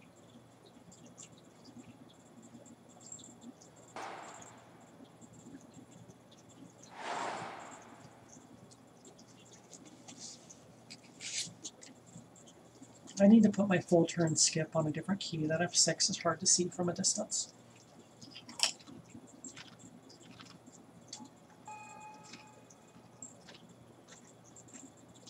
Turn 2 second Soul Ring. Yeah, that's pretty good. Followed by a Worn Power Stone. Of course.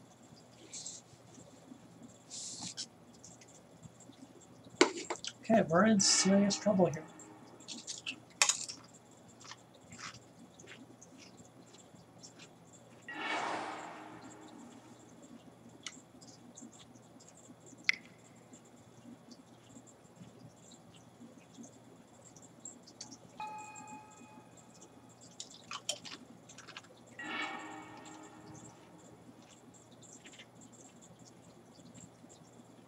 That is horrific. If we don't draw a green land by the next turn, I'm going to drop out of this game. I think we've already lost to Mimbark as it is.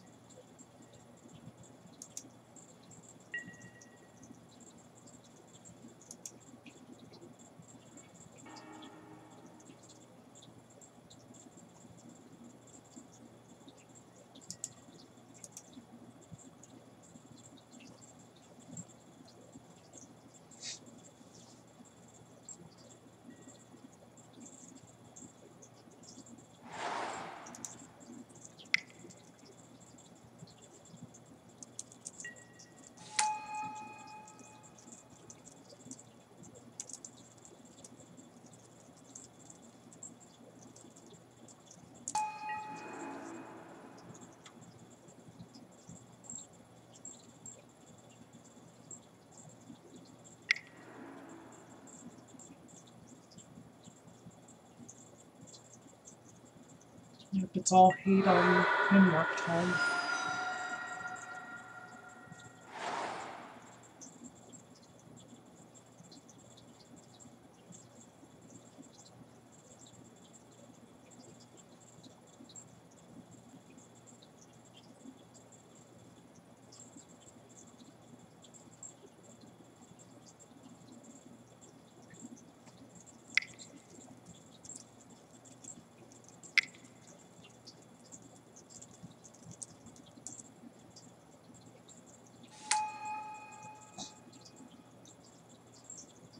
Yep, Salvala trigger.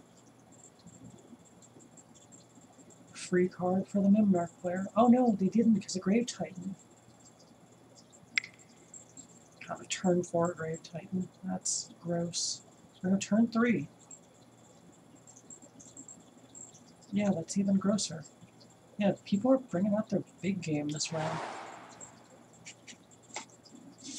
Don't normally see decks like this on here.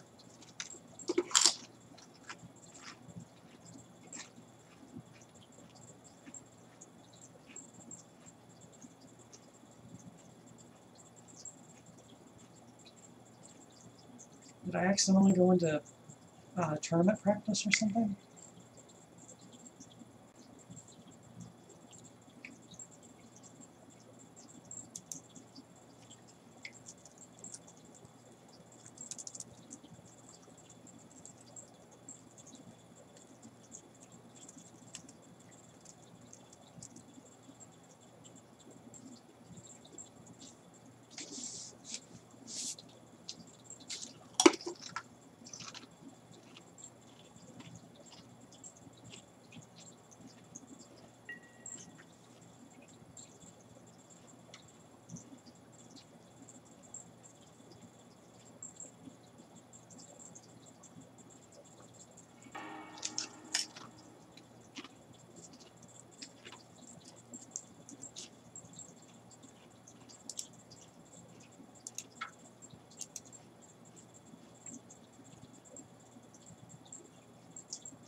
Well, let's give this another try.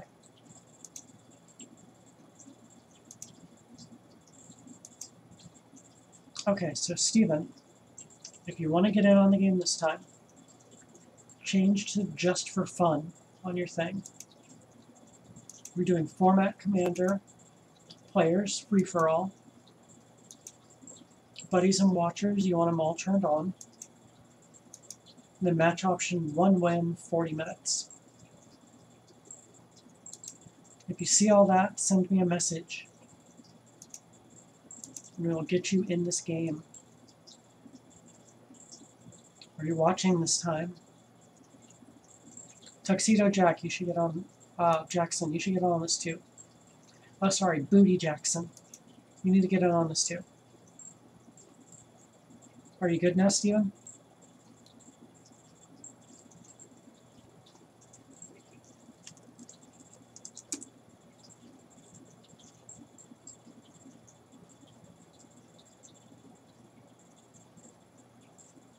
Let's give Samut a second chance here.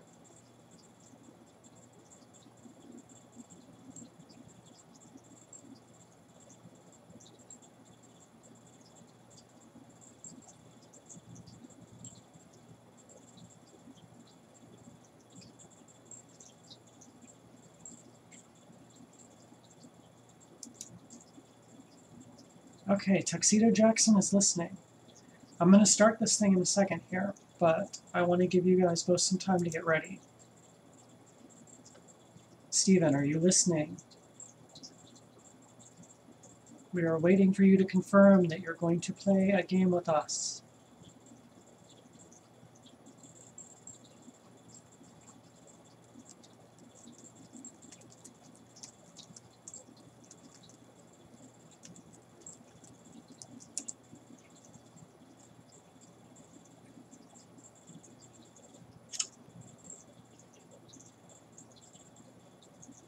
I could do a three-way with just the three of us. But again, I want to make sure Steven's ready here.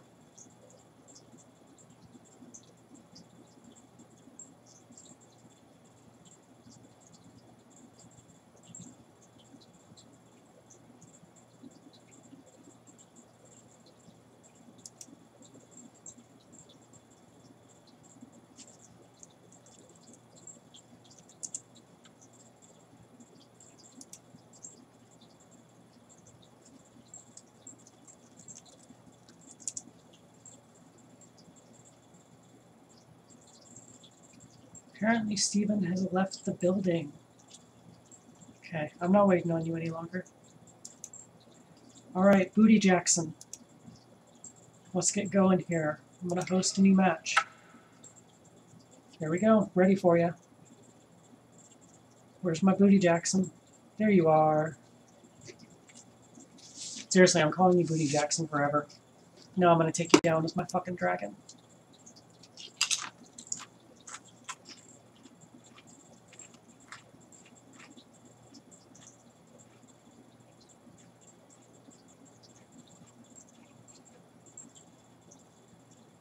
Weak star. I don't see people screaming that.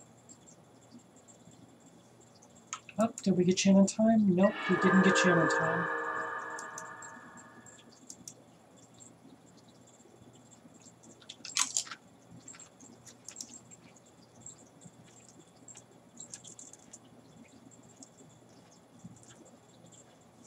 Still not used to this new keyboard. Okay, we have Trustani, Edric, and Jade. Jade should be fun to play against. Now this is a mana-heavy hand. We do have removal. We can get Chromatic Lantern on turn 2. As long as we don't keep drawing land, I really like this hand. Yeah, we can get to Samut really quickly with this and have some removal. I'm going to keep this and see where it goes. If I hadn't just played that no land game, I probably wouldn't keep this. I just hope I don't have a repeat of F&M tonight, where first game I drew 3 lands and got stuck for 20 turns, and second game I drew 20 lands and nothing else.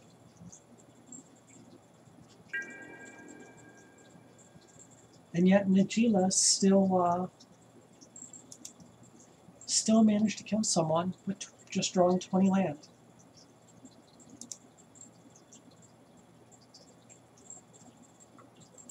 Okay, what's my first draw?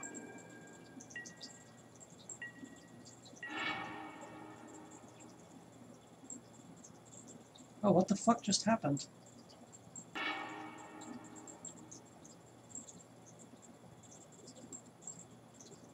I totally missed something there. What the fuck was that?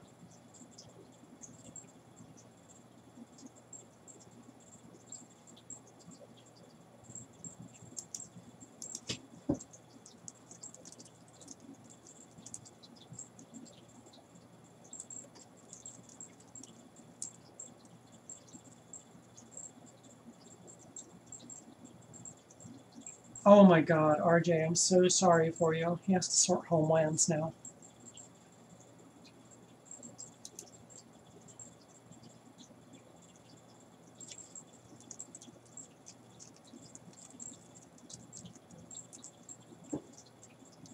I'm so sorry you have to sort homelands, and yes, I miss him too. We have a buddy that was all about the homelands.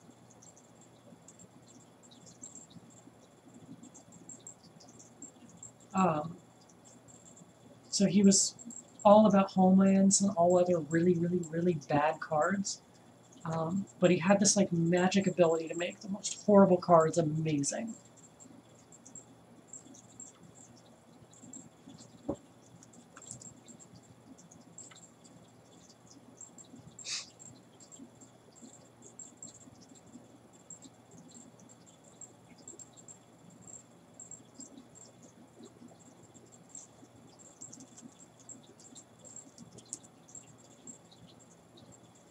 Don't tell me we're going to have to boot this game and try again.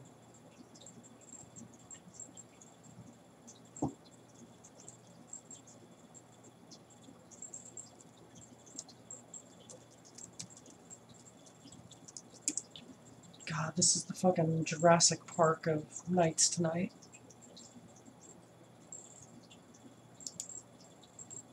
Two no-shows and a sick dino.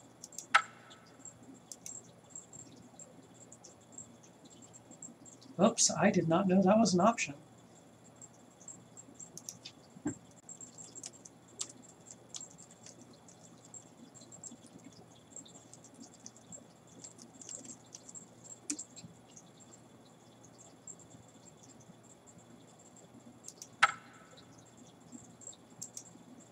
Okay. And Steven is still MIA, so we're just going to start a new game. Alright, you ready, Booty Jackson?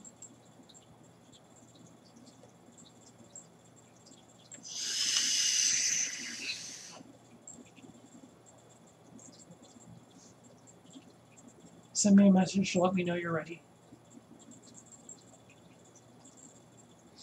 And we'll try this deck a third time tonight.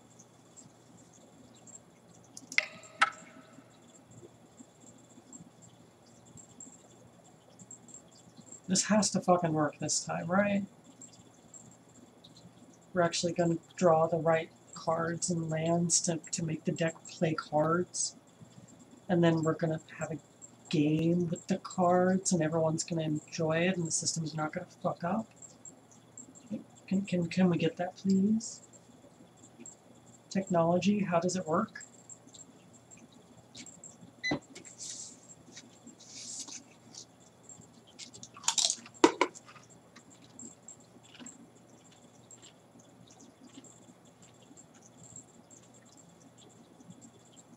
We need a third person if you're there. If you're there, Steven. Steven, are you there? Are you ready to play? We're trying to play now. We could use another player. Steven, are you there? Okay, that was amusing to me for some reason.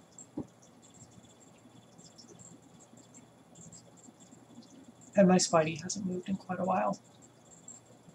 I promise she's okay. This species of spider just likes to sit and chill.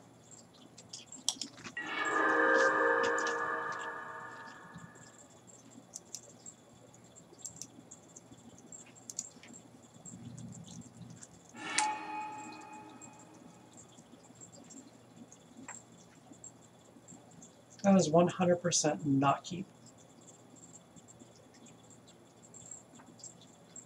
Holy shit, that's a bad hand. Oh. Okay, he's playing a game right now.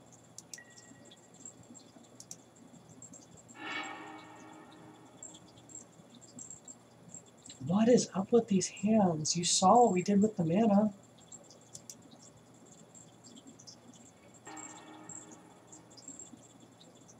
Ugh. This is the best one I've seen yet. Nope, Avison goes on the bottom. Sorry, Avison, we'll get you back later.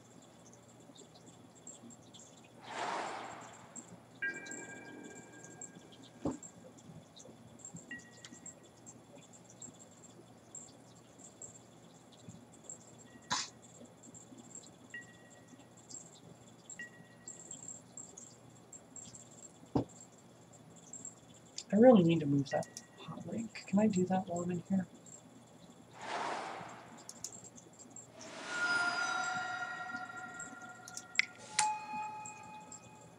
Sorry, this is a bother for me. Input settings, there we go. Yield to turn, unbind. Let's bind it to this key. No, I don't like that. Let's bind it there. Okay.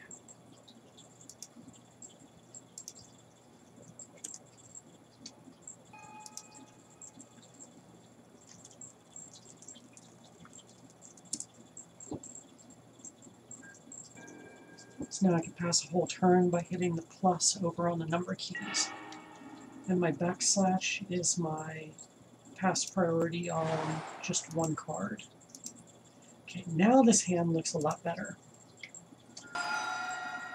That just fixed everything. Now I'm very, very happy. And Mr. Booty Jackson over here is watching my stream while we're playing, so you can get to see my whole hand. Hopefully you don't take advantage of me.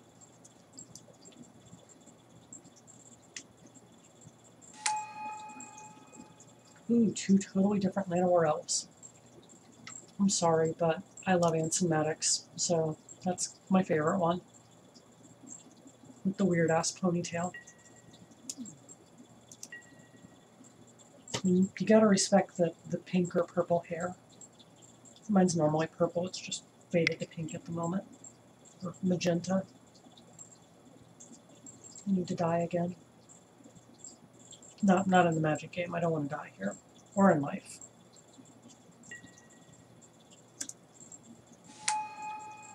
Just, I need to color my hair again.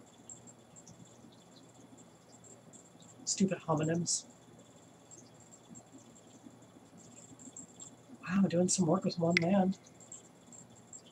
I'm impressed.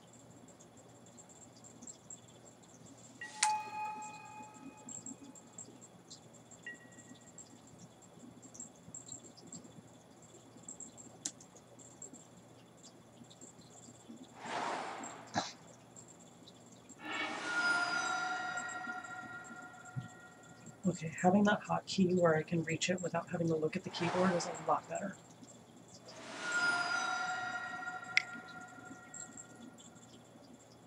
Land tax.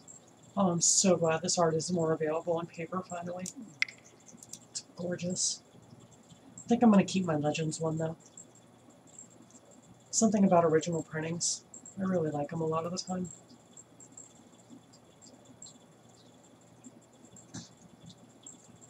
We can drop Grinzo on turn 2. I like this.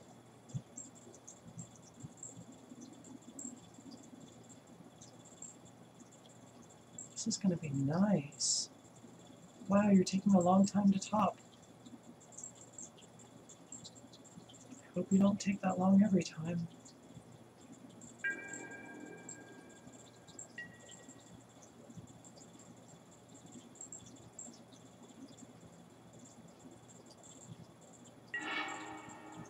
Mana Crypt. Okay, we can cast Samut on turn 2.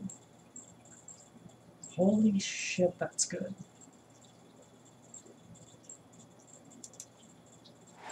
So I need the Rugged Prairie.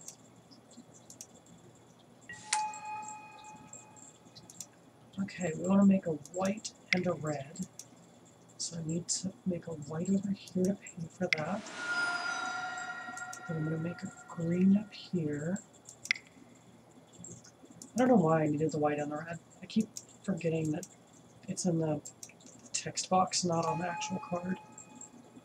But holy shit, that's a turn 2 Samut. That's disturbing as hell. What was the commander over here? I'll pick the person with the most annoying commander right now.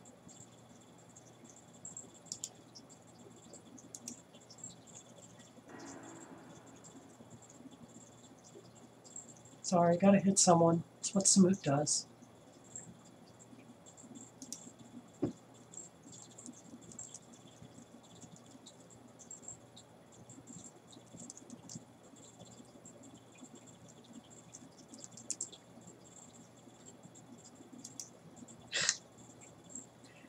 Well, your Llanowar Elf can block.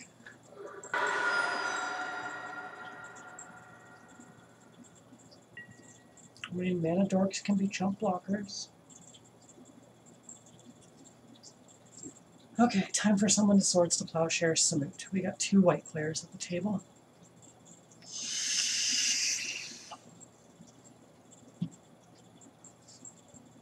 I've played Samut a lot. I don't think I've ever dropped her on turn 2 before. That is nutty. That's like almonds nutty.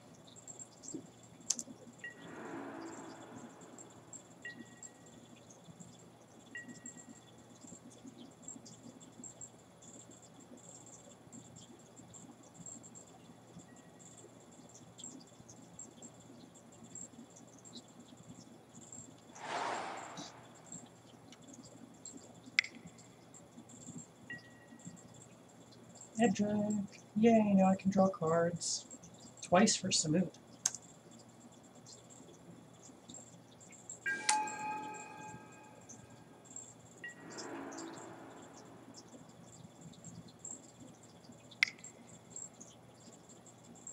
Not coming at me. I'm kind of surprised. Thought for sure they'd come my way.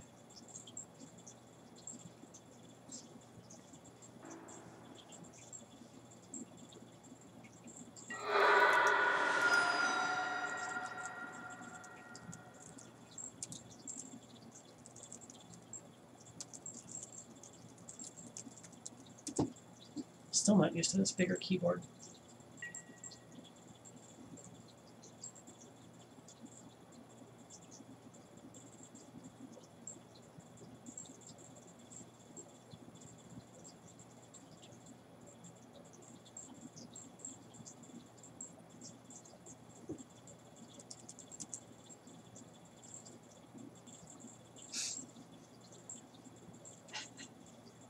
Jealous rage over the land tax.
But if you've got it up on camera right now, you go to account input settings, and then like you'll do this term as the one I changed.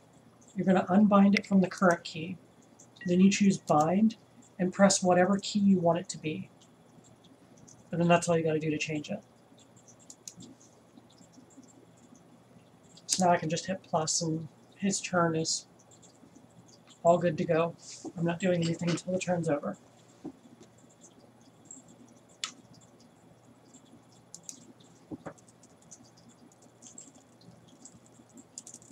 There's no P in camera.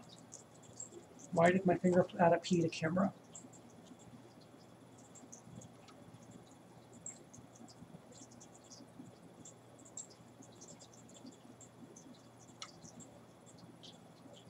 But yeah, showing how to do that's probably useful for everyone.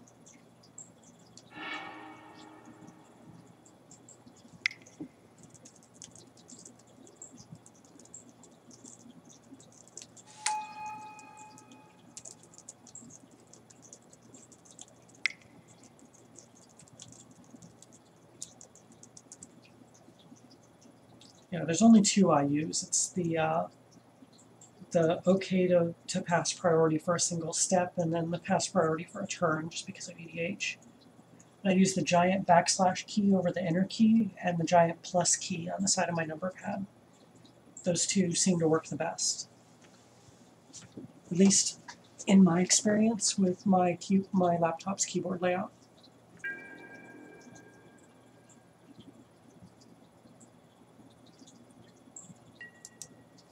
Yeah, the F keys work nice, but on my keyboard they're really tiny. They're only about maybe that tall. And they've got an extra logo on them, so you can't see them very clearly. I have really shitty eyes. So I have to actually like lean over and look at them to hit them.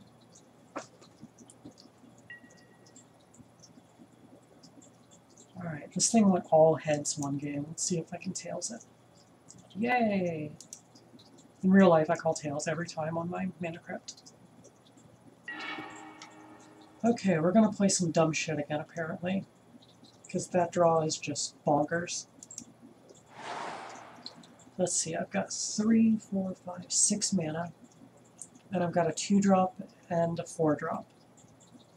Can I make 2 white and 2 red? I don't think I can. No, I can only make 2 of one. I'd only end up with 1 of the other because I need to filter through the Rugged Prairie.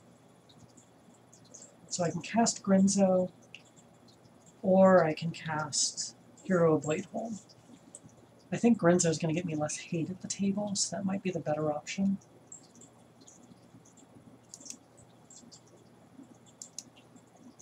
The way these lands work, it's easier to do it this way. Tap for red. 2 red, we'll cast Grenzo. I've still got mana open to Chaos Warp if I need to.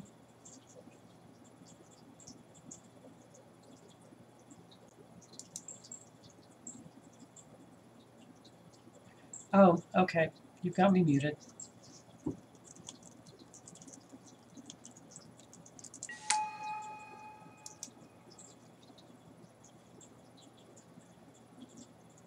Okay.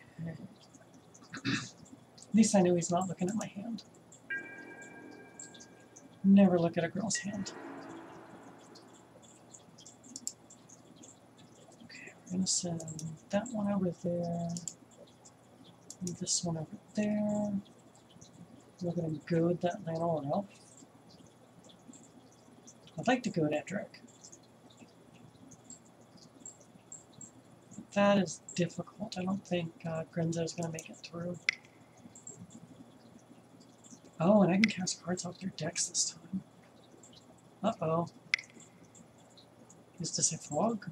Oh, this is something really cool.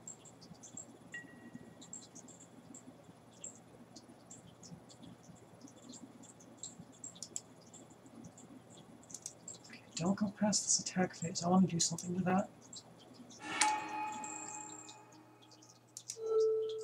This is why we say Chaos Warp.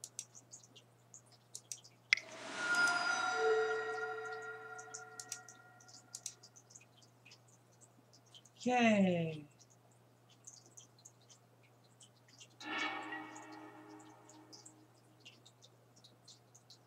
Did you get it? Oh my god, you got something really good out of that.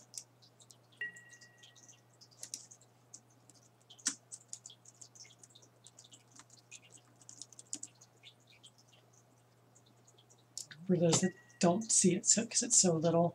Oh my god, Chaos Warp just put out a Dictate of Heliod. That is amazing. Oh my god, that is so cool.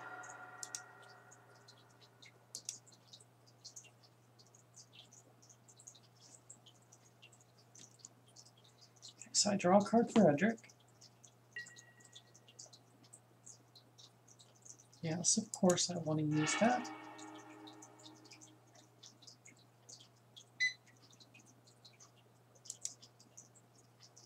Give me the option of what to do. Oh, I just get to exile the card because of the... yeah.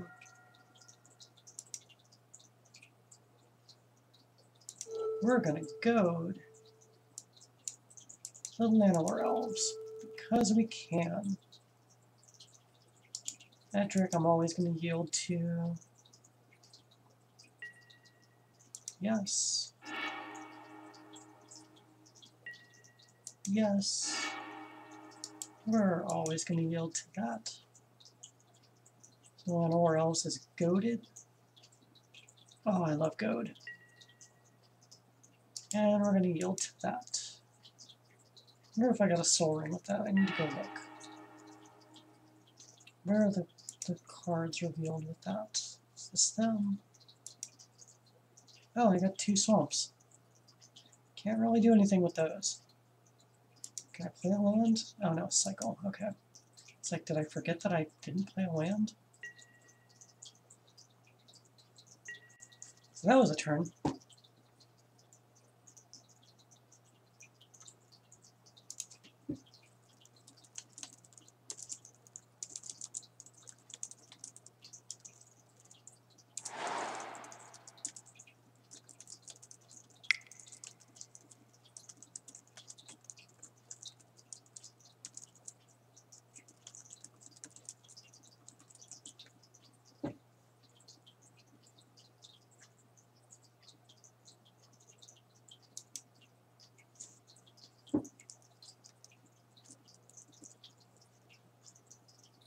Ooh.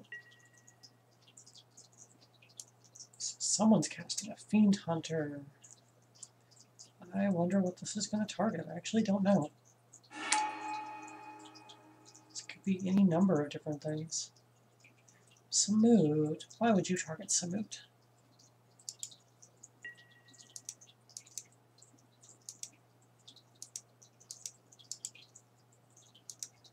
Where do I change what zone she goes to? There we go. Okay, she's going to go back to the command zone. I'm fine with that. I think I got more than enough mana to recast.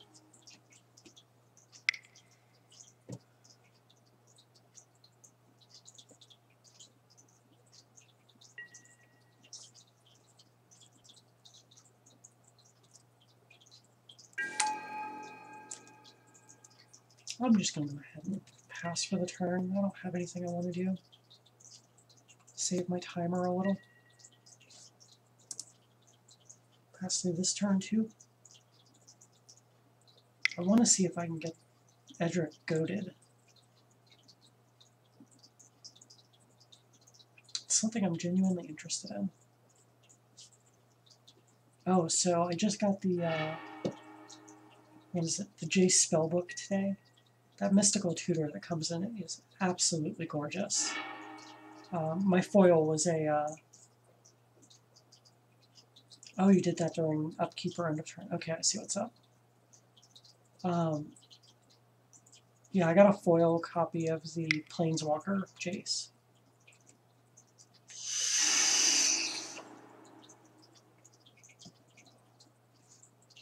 Pretty sure I'm just gonna trade or sell it. I don't really have a big use for it.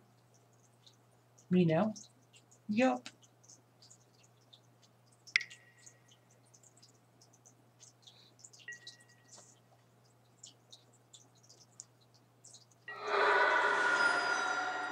I take damage.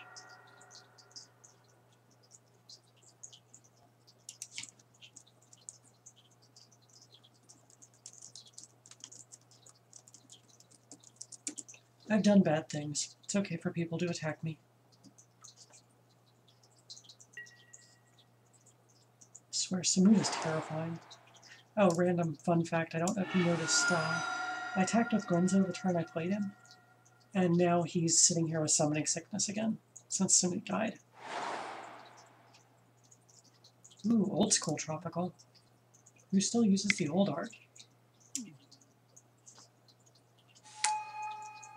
Sorry, Jesper Myfors was a nice guy. I've met him. I don't have anything bad to say about him other than, dude, you really, really got lazy on the dual land arts. Did you do the regular island too? No, that was Mark Poole. Yeah, the original dual lands just are so boring and minimalist.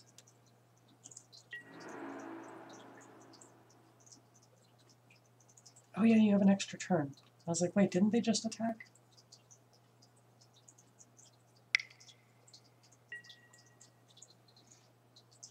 Hitting all three players.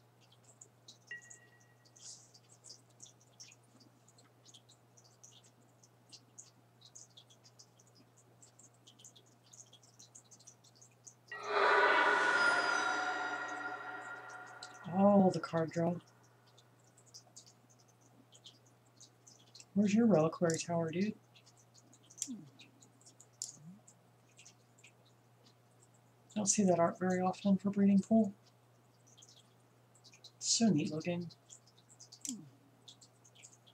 I've got such an affinity for the art in Magic.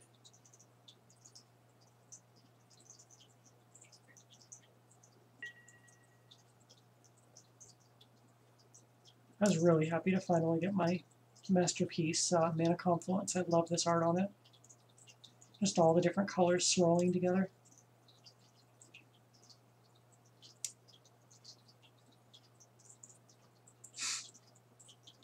Yeah, Edric does seem always innocent with his little 2/2 and his tiny little 1/1 creatures. Edric is all about the card advantage, though.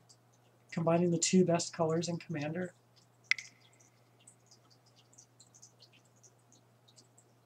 He's going to do some work this game.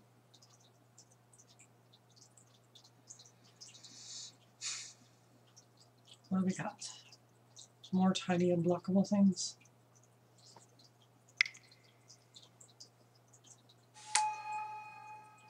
I've seen this, but it's been a while. Okay. That's a thing. Oh, we got another unblockable creature. Yeah, Spike-tail Hatchling we're going to have to try and remember now. If we tap out, that's going to bite us in the ass.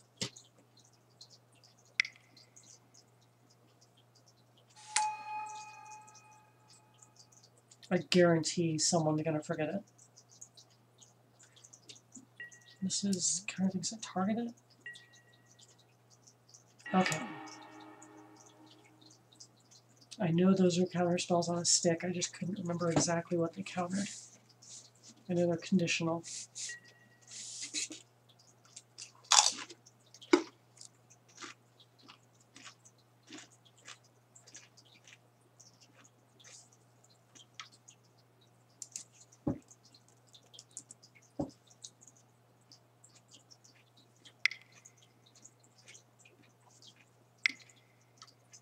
Definitely need to get some enchantment removal.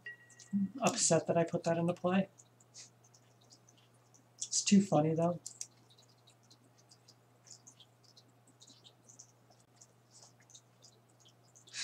Who am I kidding? I'm not doing anything until end of turn.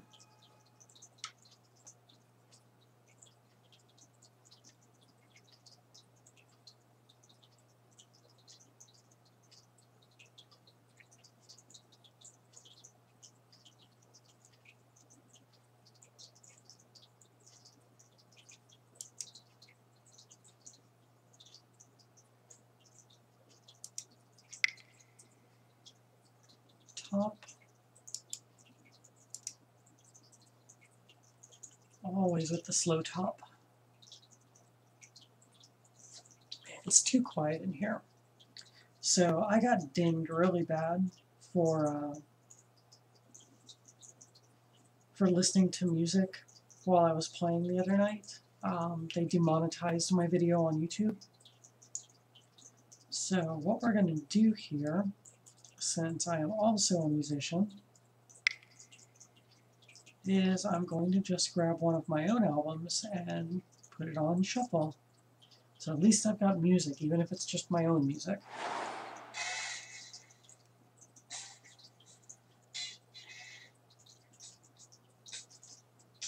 Haven't listened to my own albums in quite a while.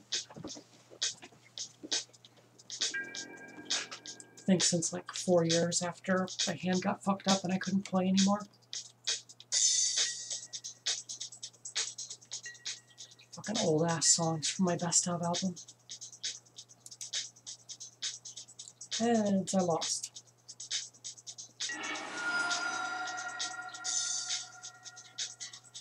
Okay, so I know I want to play Domri Raid this turn. I think I need untapped land. If I want to hit Domri and Hero Blade Hold, I'm pretty sure I need untapped land. Yeah, I can make this work.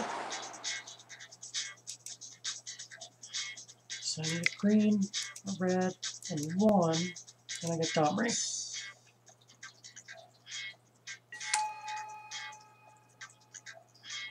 And then I've got the double white and the 2 colorless for Hero Blade Hold. But let's see what Domri's got to show us.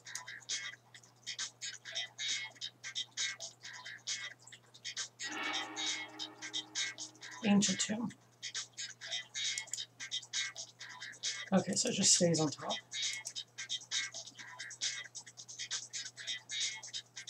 Well, that's kind of terrible, because now I'm just going to draw that next turn. Okay, 2 white. I'll get a red to pay for it, because it amuses me. Yay, Hero Blade Hold.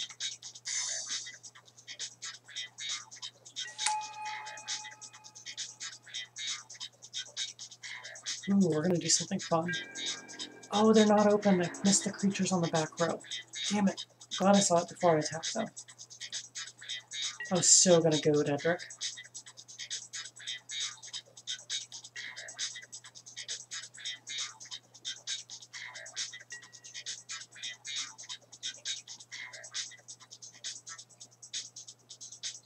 So like I said when we were designing the deck, we're just going to tap out and cast our hand every turn. Like, I can't foresee a turn where we're just gonna, like, sit on our thumbs and cast things at instant speed or leave mana open. Like, we want to use our mana as efficiently as possible every single turn.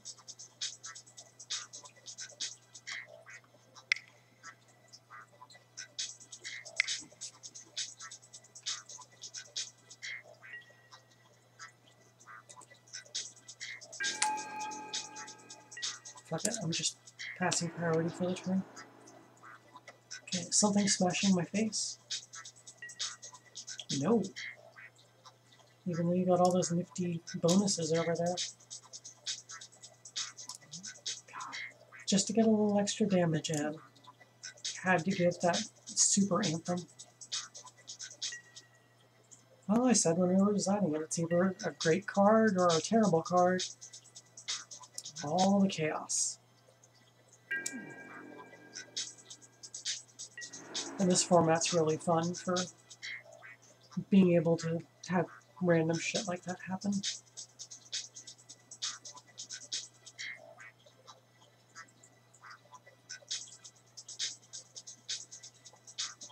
I'm taking a bunch of little ping damage. Draw yourself 30 cards. Whoop. What the fuck? Dude, you're at like the same life total I am, and you're getting hit for like 1.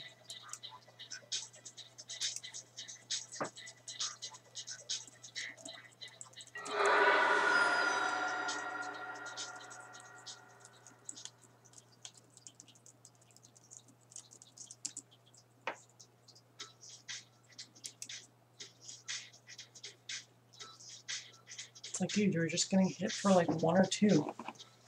It's not the end of the game.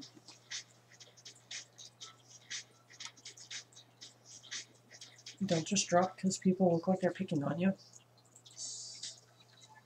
Oh, my darker music. Ah, here's my more modern music.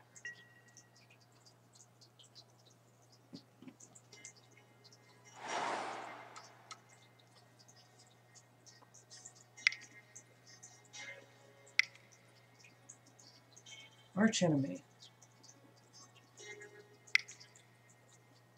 So you want a 2-on-1 on either Weak Star or me.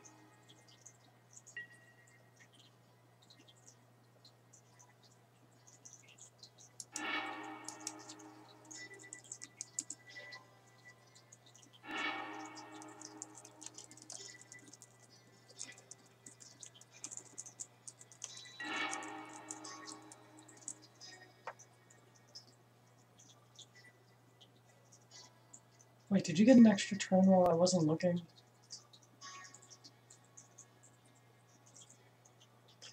Yeah, you did, didn't you? You paid the prowl cost.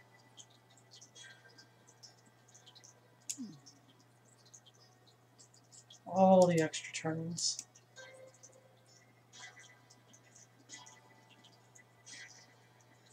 So much value.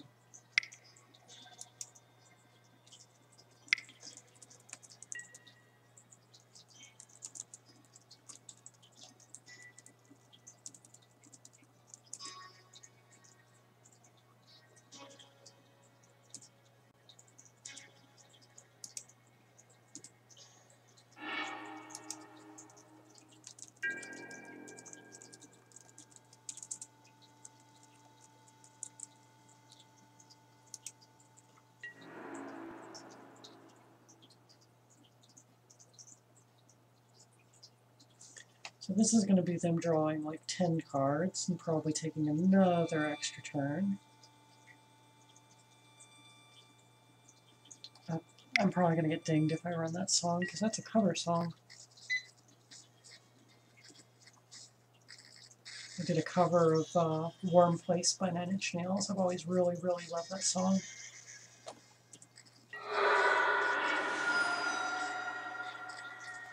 Jesus Christ.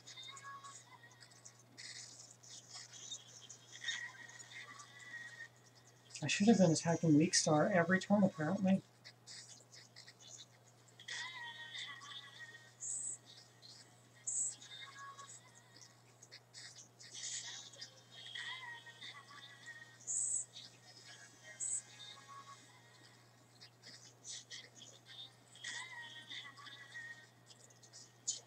So if I survived on my turn, I need to get Samut back out.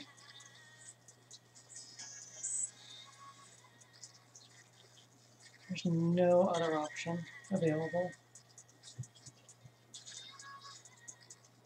Is that cast this turn, or is that from last turn? Wondering if there's another turn coming.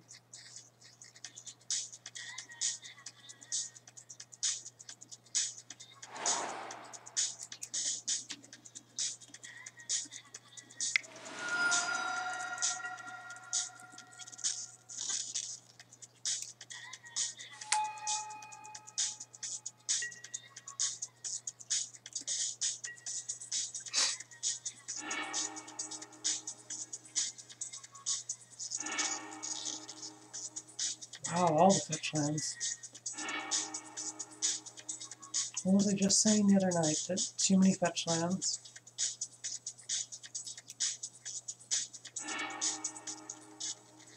It just feels out of flavor to play off-color fetch lands.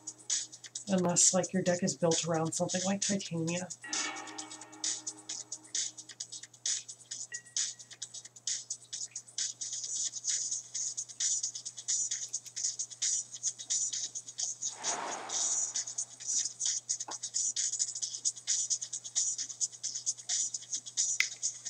Five, 6,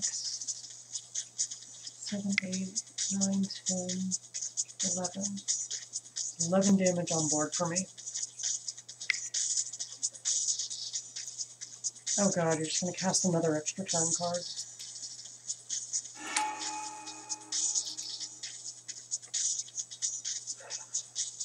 Yep.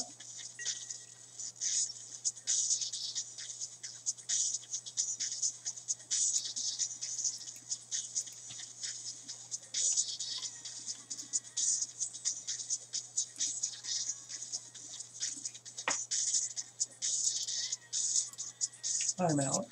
This is just... It's not fun watching someone masturbate.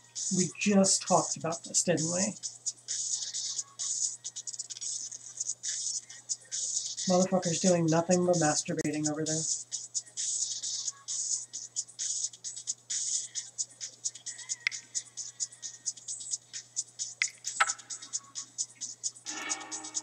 Okay, I'm going to change off a setting up here.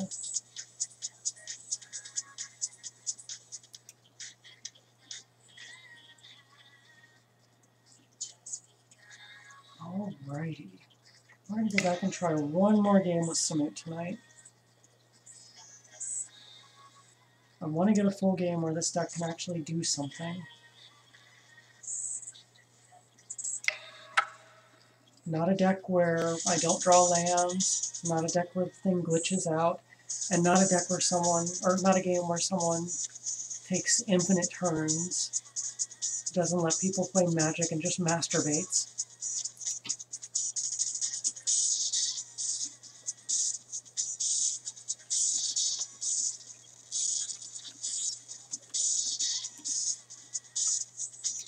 But seriously, people, EDH etiquette.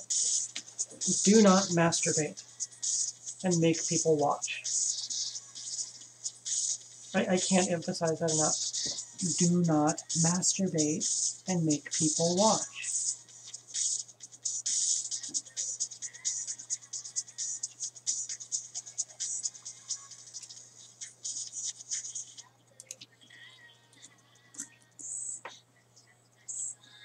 It's rude.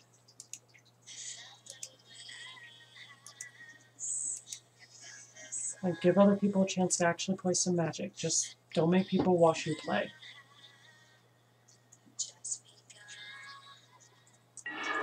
Oh, I've played one of these people before. Oh, what the fuck?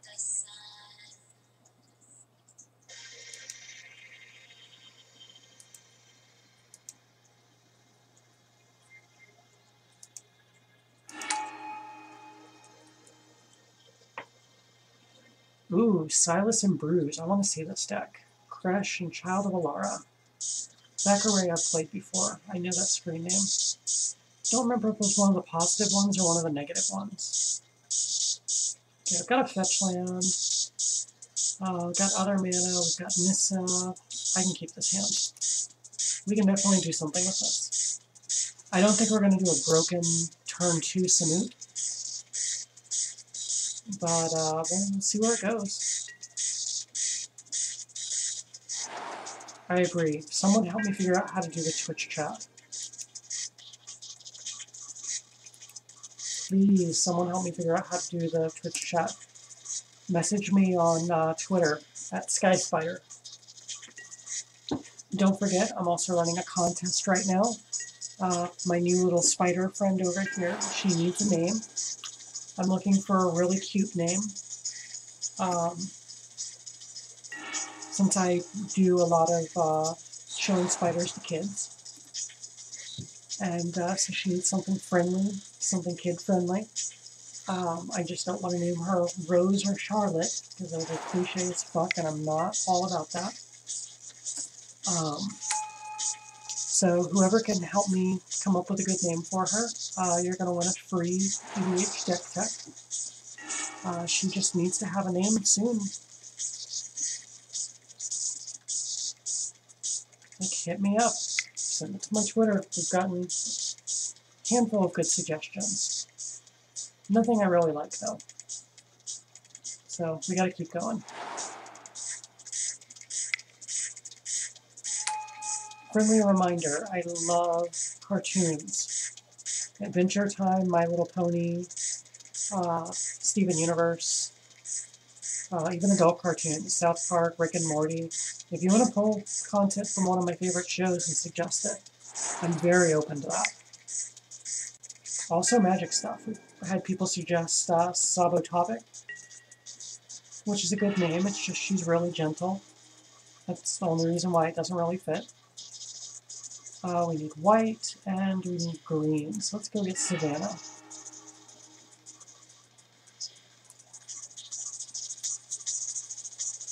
There's my Savannah. There's my Savannah. Oily Savannah. So pretty. I'll play Mountain. I wonder if I should drop the Selfless Spirit just to get board presence. I think I'm going to hold off. I want to drop that and have it die quickly.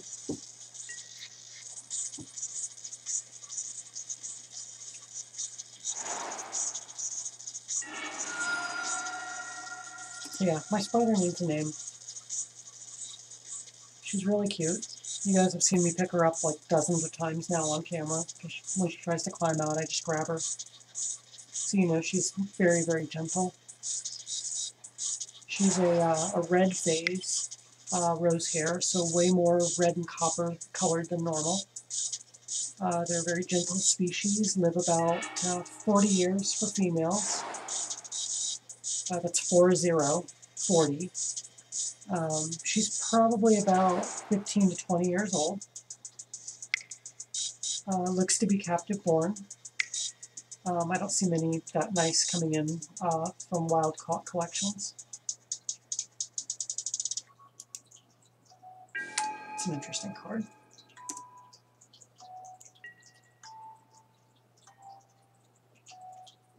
But yeah, probably come up with something nice for her. I wonder if playing my own music on stream is going to get flagged by my own record label.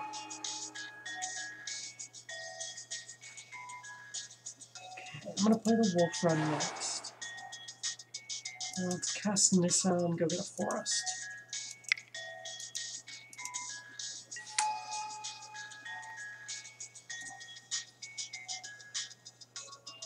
Yes, I would like a forest, of which I have 2.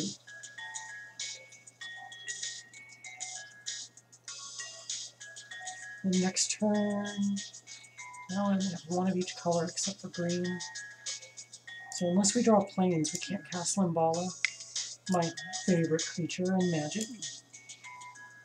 Can't stress how much I like her.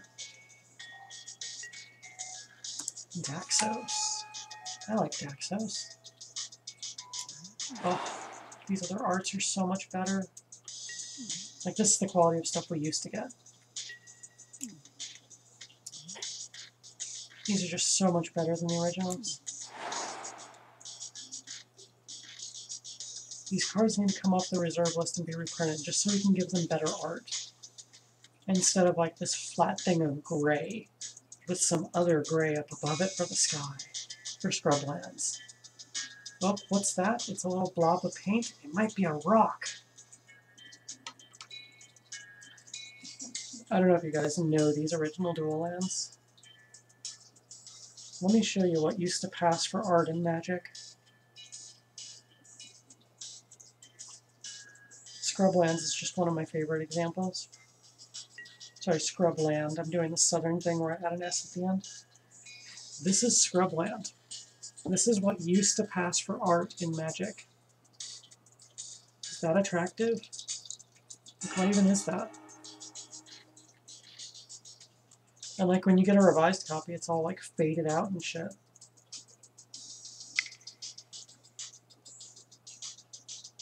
And then you look at Savannah. How different does that look? Can you even tell that's a different card? Oh, who are we attacking? Not me. Can we attack not me? We're attacking not me. There we go. So yeah, that's the old Savannah. That's what you get if you play Paper Magic. There's no other art.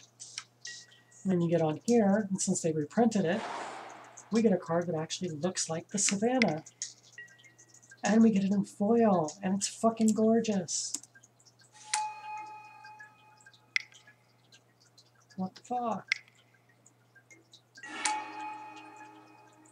Oh, we have some combo in play. Okay, I didn't really get much I can use.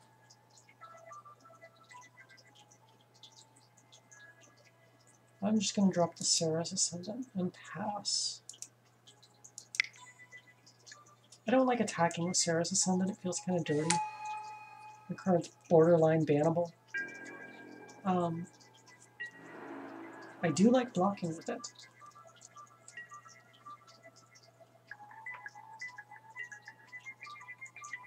Some of my piano work. This is an old classical piece that I really like. It's the full name on it. Toccata in D minor.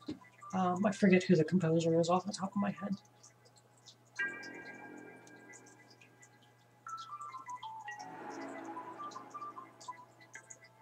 Doubt this is coming my way. Yep. Oh, why you hide? You're hiding, Despotions. Ooh, Daxos ability. Cryptovagadine. Can you play lands? I don't think you can play lands. Nope, just cast. Okay, can't do lands.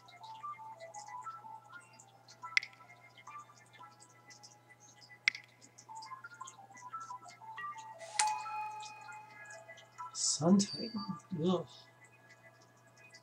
That feels early. Oh, Soul Ring. Yeah, that is early.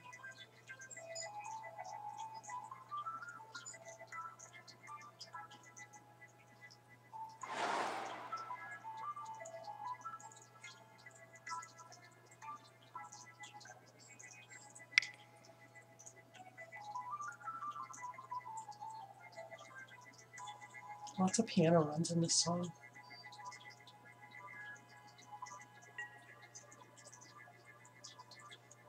This is after my hand injury. This was completely done via my iPad.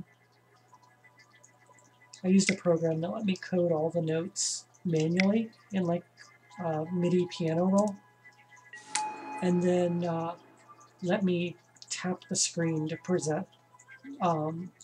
progress the note flow. So I was able to determine the sequence manually and put like a feel to it, but still hit the notes I coded in advance, so it didn't matter how badly my hand lined up, since my right hand just can't do shit anymore. It's one of the ways I've gone about writing music still. I mean, a lot of times my only option is just to use pure MIDI, since I can't write myself. Ooh. Oh, you're not blocking it. Oh, you should have blocked that.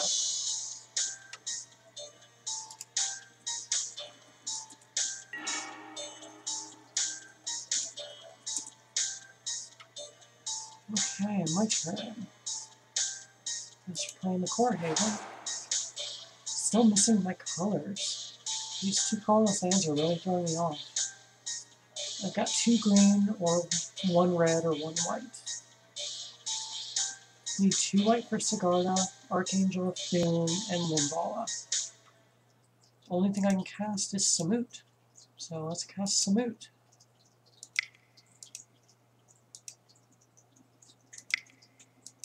Throw a white in there just for good measure.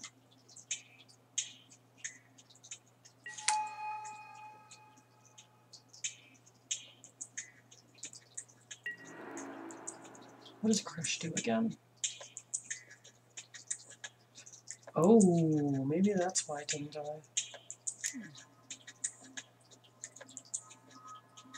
Do you have strip mine over here? I don't see it. Not in graveyard. I hope I don't regret attacking over there. Trying not to make too many enemies.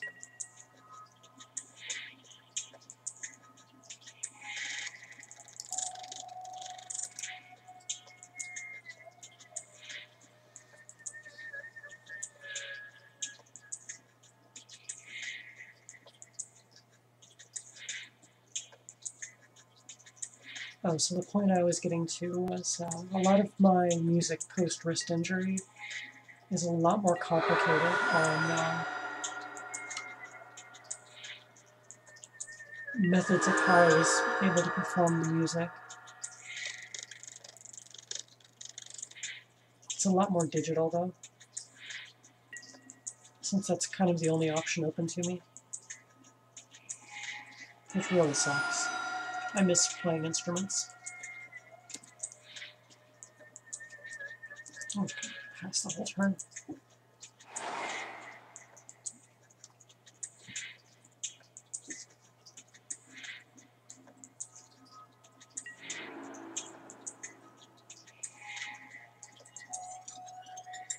Yep, payback time.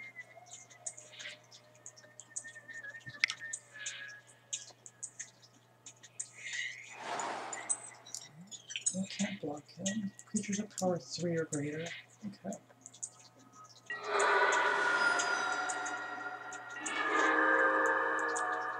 What exiled? Mystic Remora. Very nice. Was that the exiled card?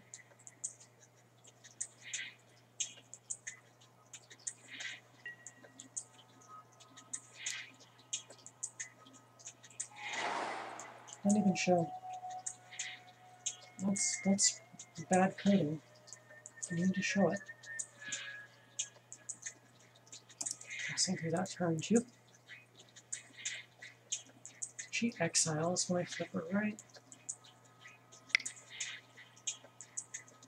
Yeah.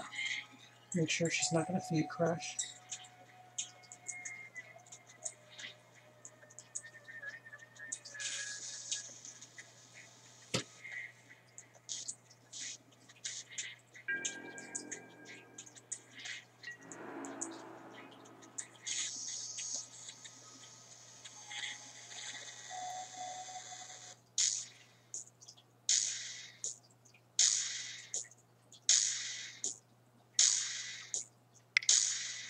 At me?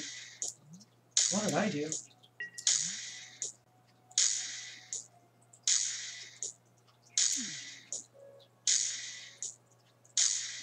I don't trust that. I'm just gonna let it deal damage to me.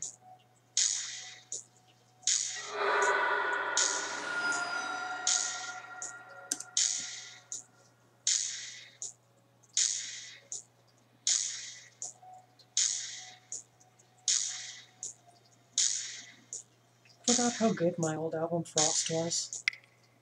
Yeah, if you look at my albums, I think Frost is one of my favorites. It's got the snow scene with the butterfly as the cover.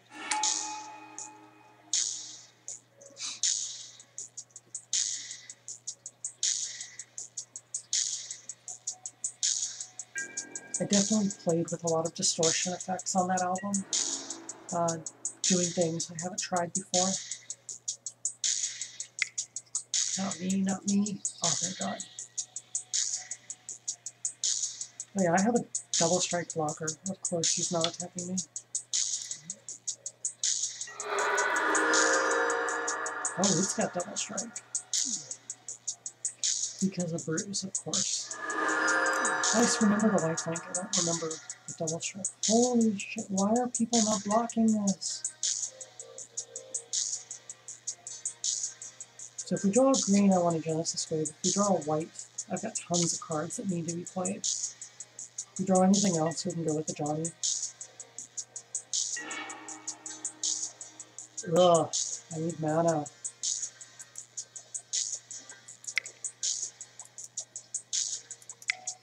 On the plus side, I've got something that can kill it quiet, a spike if it comes my way.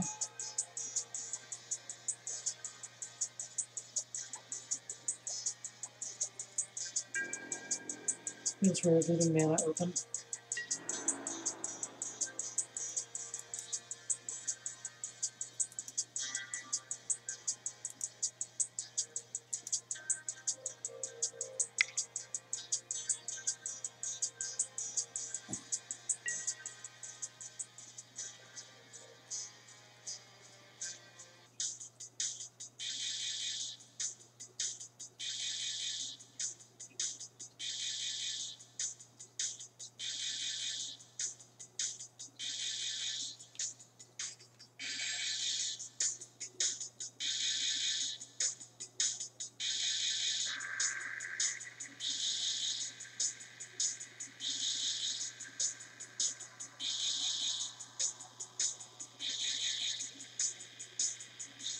Oh, they can crew up that vehicle. I forgot the vehicle was there. Oh, thank God you're not doing it.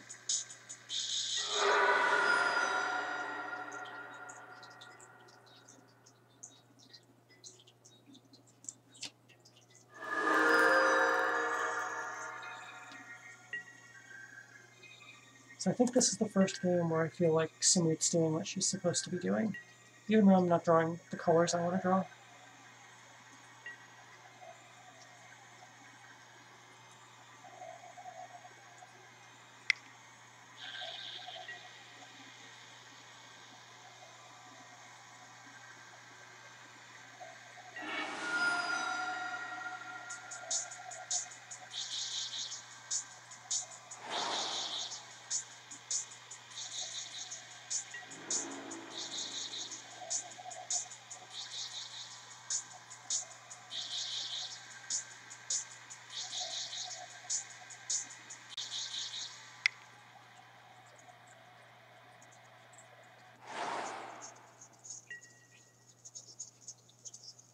Anything coming my way?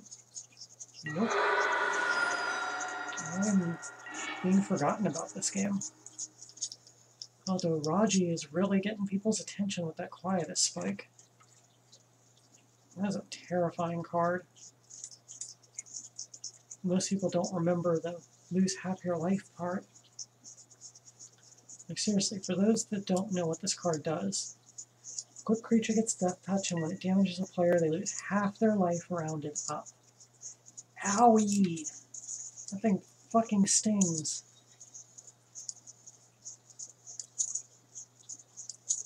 What's the name of this song again? I can't remember it. Voices. I used a really cool distortion effect that created some... What's the best way to put it in terms that for people who haven't done music production? It made multiple echoes of my voice and then let me distort the ever-loving shit out of all of them. So everything you're hearing in this track is just my voice.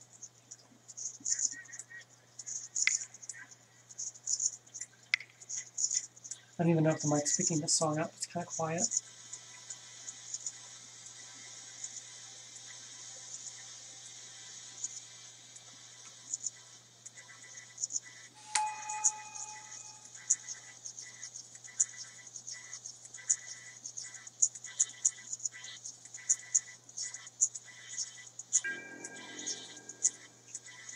I wonder if I could do a full album with just my voice as the instrument. Is he able to attack? Yes, he is. This little guy again. Ooh, combo.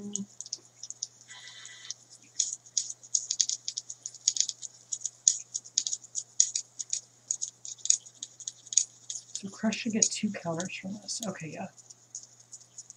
Making sure I understood how the cards interacted. This vampire is so good. So good. She looks really Tim Burton-y too. I love that dress. I would wear that dress.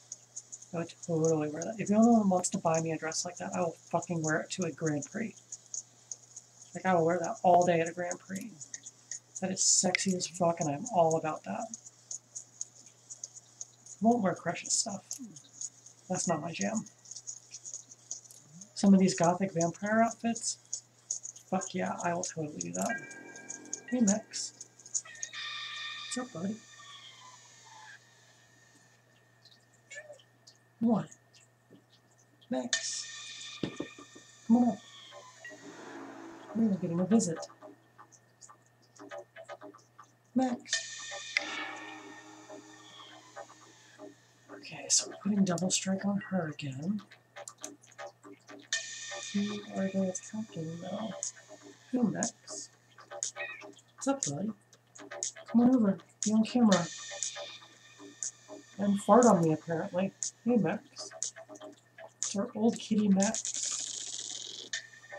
He's a sweetie. He likes to keep me company late at night. How you doing, Maxx? You want me to pet you more? If you get your butt out of my face, I'll pet you a lot more. Hey, listen. Max is such a goofball.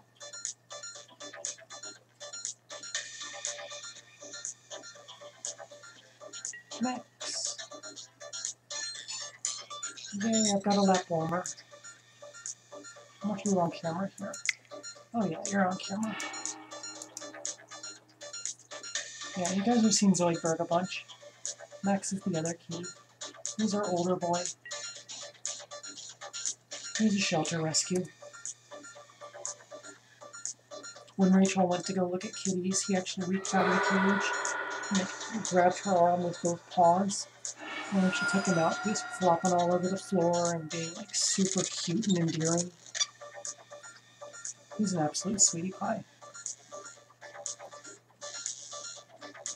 I don't know how he ended up in the pound. He's dequad, so someone owned him before. I just can't imagine anyone giving him up. He's like the sweetest cat I've ever known. Oh, damn it. No, all my stuff. If I knew that was coming, I would have fucking killed your Quietus spike at the end of turn. Now I have to deal with this motherfucker. Don't have enough to recast Samut because I'm stuck on 5. That 2 white is fucking painful. I just can't draw the extra white mana. Selfless Spirit wouldn't have saved me there anyway. Yeah, I can't cast anything in this hand. This hand is amazing. I can't play any of the cards out of it. With the exception of Selfless Spirit. But at the moment, I'd like to keep my white open for Core Haven. I'm just going to pass through my turn. Well, no, I'm not. I can kill Raji.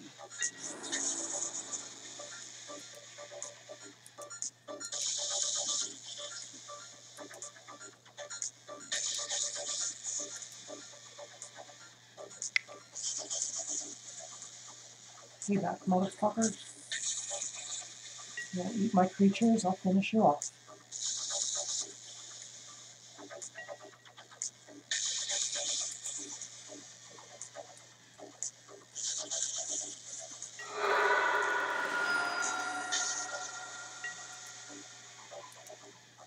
Take out my creatures, I'll kill you with your own pigs you gave me.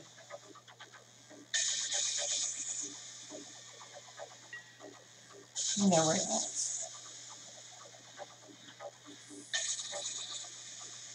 Getting my super villain vibe on tonight.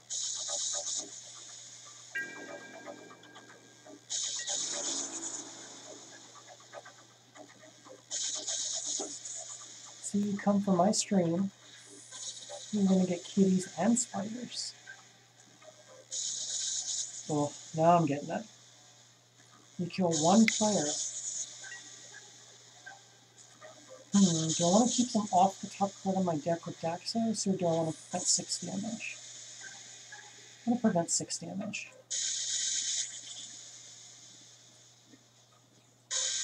I can block and kill Daxos if I really want to.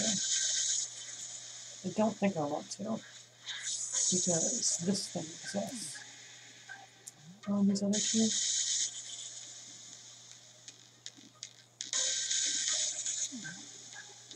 Okay. Max, you fart on me again. I'm going to put you on the couch, dude.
Turns out how much I enjoy my own music.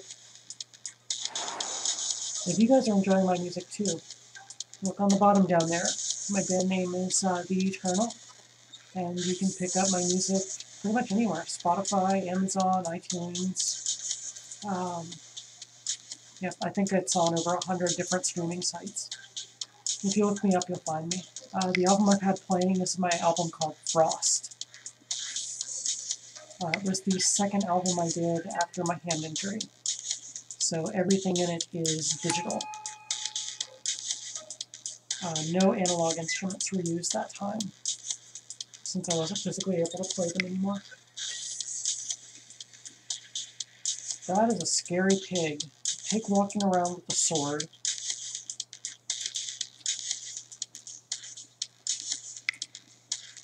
Bacon with a sword slices itself.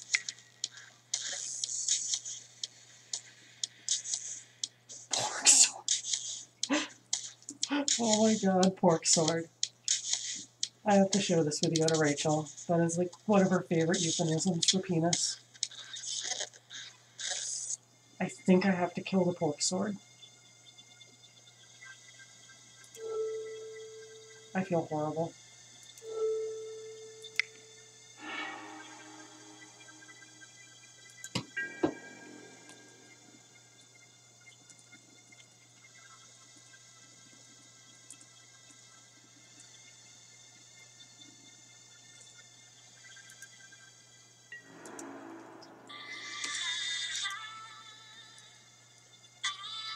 The female vocalist in the song is not me.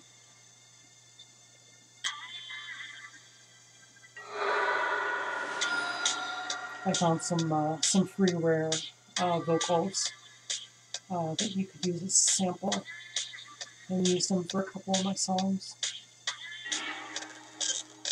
That's something we can cast. It's not very good. It's just another body on the table. I think I'd rather have the Court Haven, to be honest. Yeah, let's go ahead and do it. Fuck it. Throw caution to the wind, right? We're Naya. We play big creatures and we attack. Drop a creature into place, and when we do drop Samut, things just get stupid. Always yield to Odric.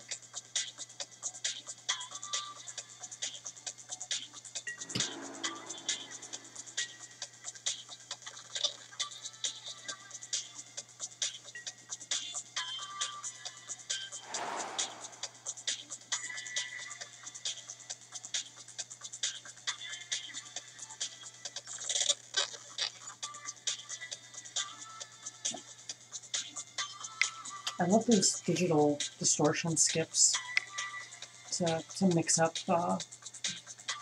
riffs in the music.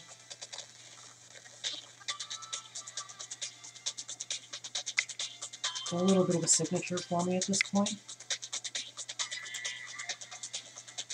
Yes, Max, I'll keep petting you. I can't see his face. Does he look happy? Is he happy on camera? Oh, Jesus Christ. Really?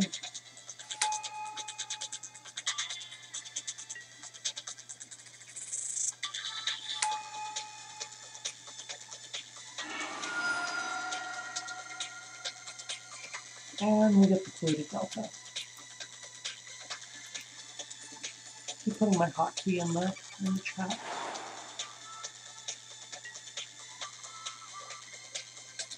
I don't want to auto his abilities. God, maybe I should run him in here.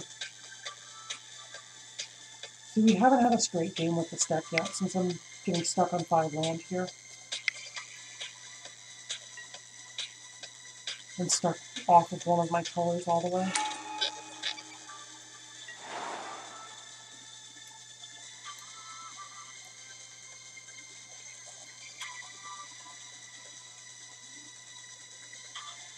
That is disgusting. 12 2/3s. Be great with Odric.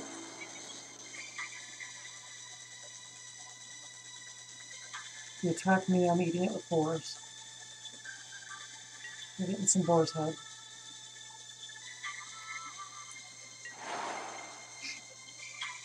Oh, Jesus Christ.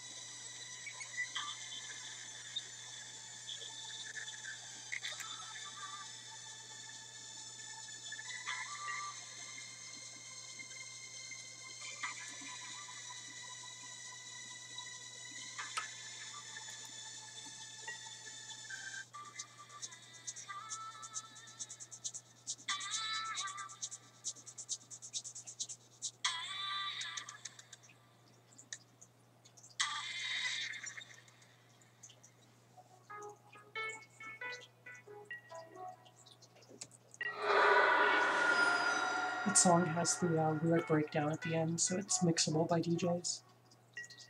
I've seen it used a couple of times.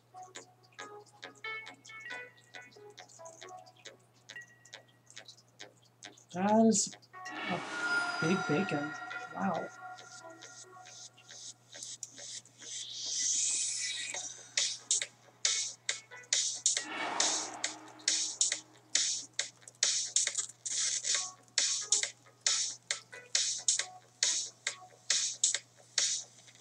Nope, don't want to say that because they have a strip mine.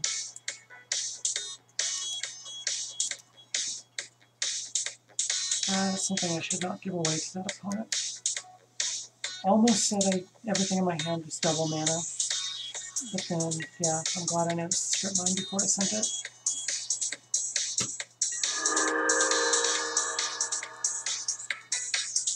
Have I gone all the way through my album? No, some other song.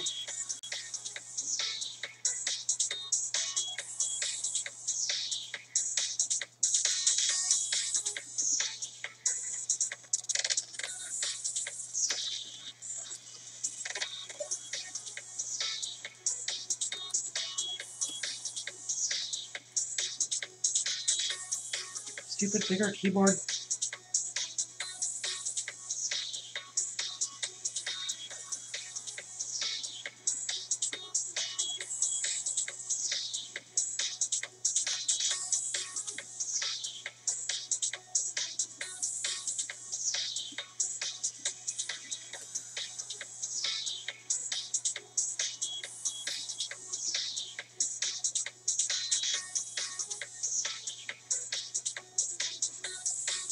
Yeah, the comedy definitely peaks at Pork Sword.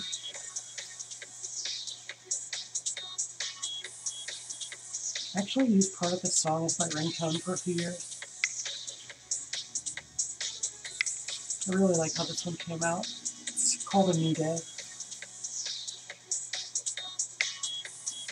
I was trying to be really optimistic when I first screwed up my hand. Optimism didn't pay off. It's still really screwed up. Please tell me you're going to kill the Avenger and not the Sun Titan.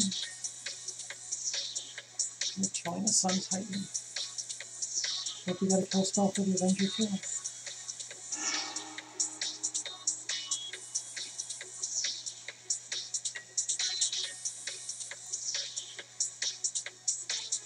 I think that's just a 5-card good stuff deck.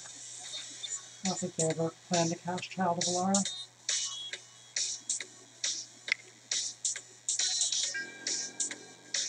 Just an emergency fallback.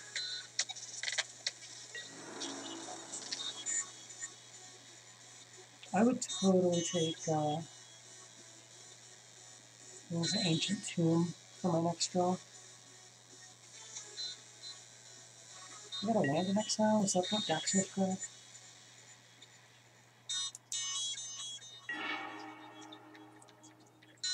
Still screwed. Well, time to play Selfless Spirit. Is a just because.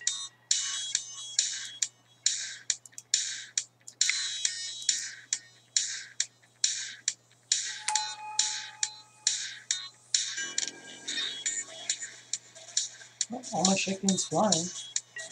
Let's see here. I can do 9 damage. Get Thackeray down to 7.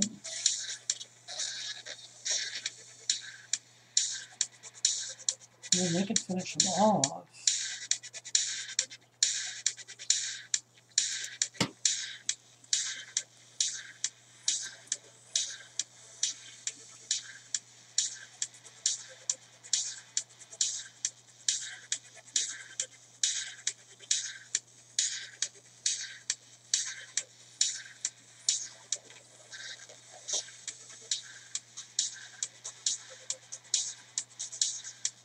Wasn't thinking about that flying.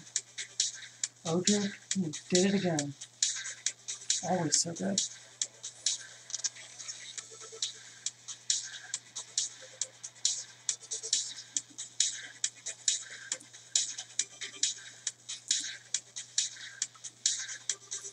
This is the flight of the underdogs.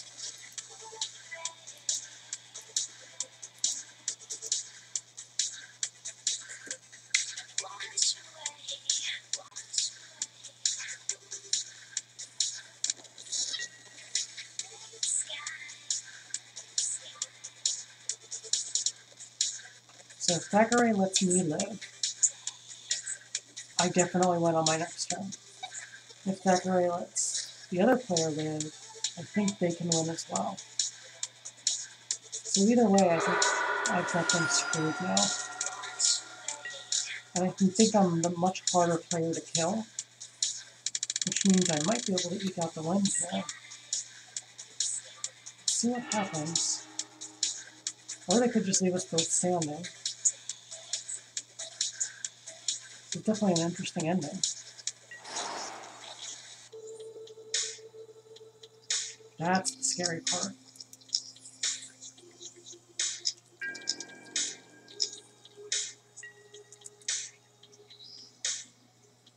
How big are these now? Ugh, 5, 6. Maybe they can kill both of us easily.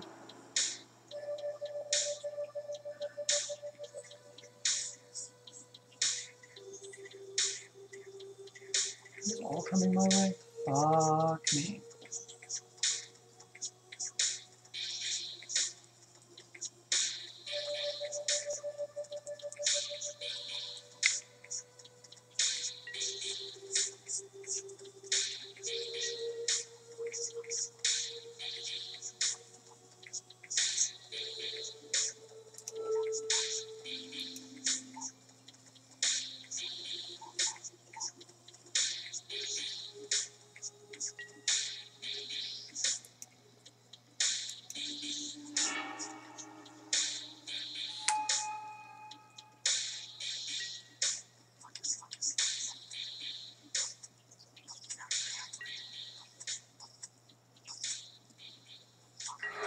I think I'm dead. I'm very dead.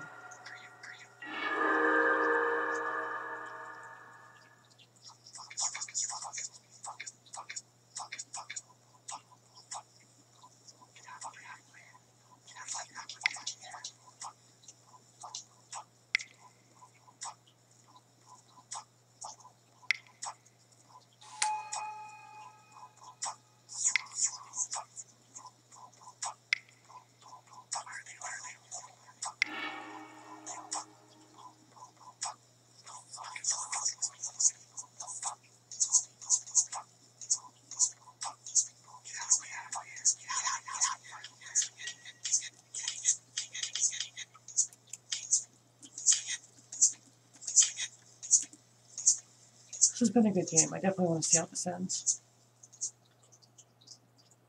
Can Big Lou finish off Thackeray?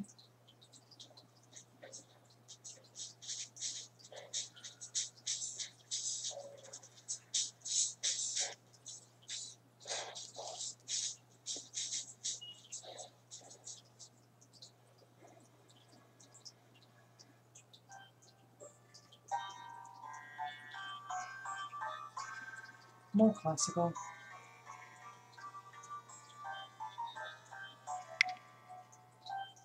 What was exile? Oh. Never to return.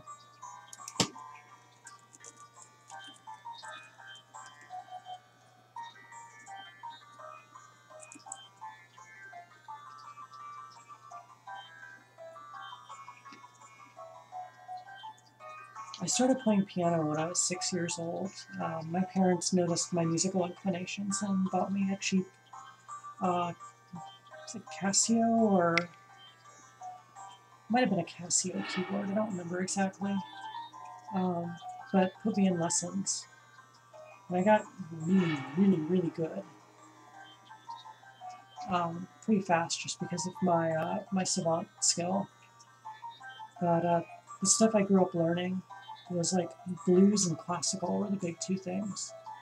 So I've got a huge love for classical piano work. Just because I understand what goes into it. No, you should have swung. You had something there. Oh, when did they get to 14? Oh, the card reveal off Daxos. Well, this is over.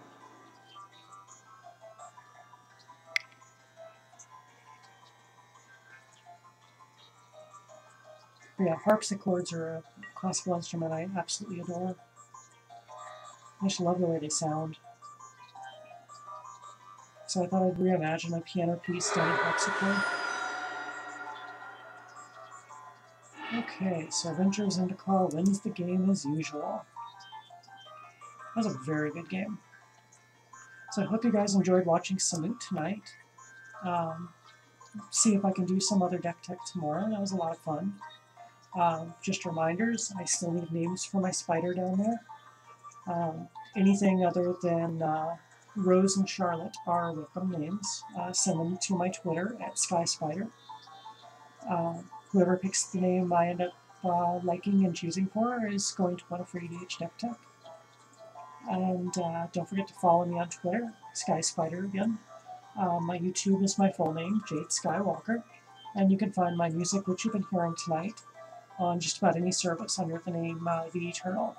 The album I've been playing again is called Frost. Highly recommend that one as a starting point. But I will see everybody later. Have a great night.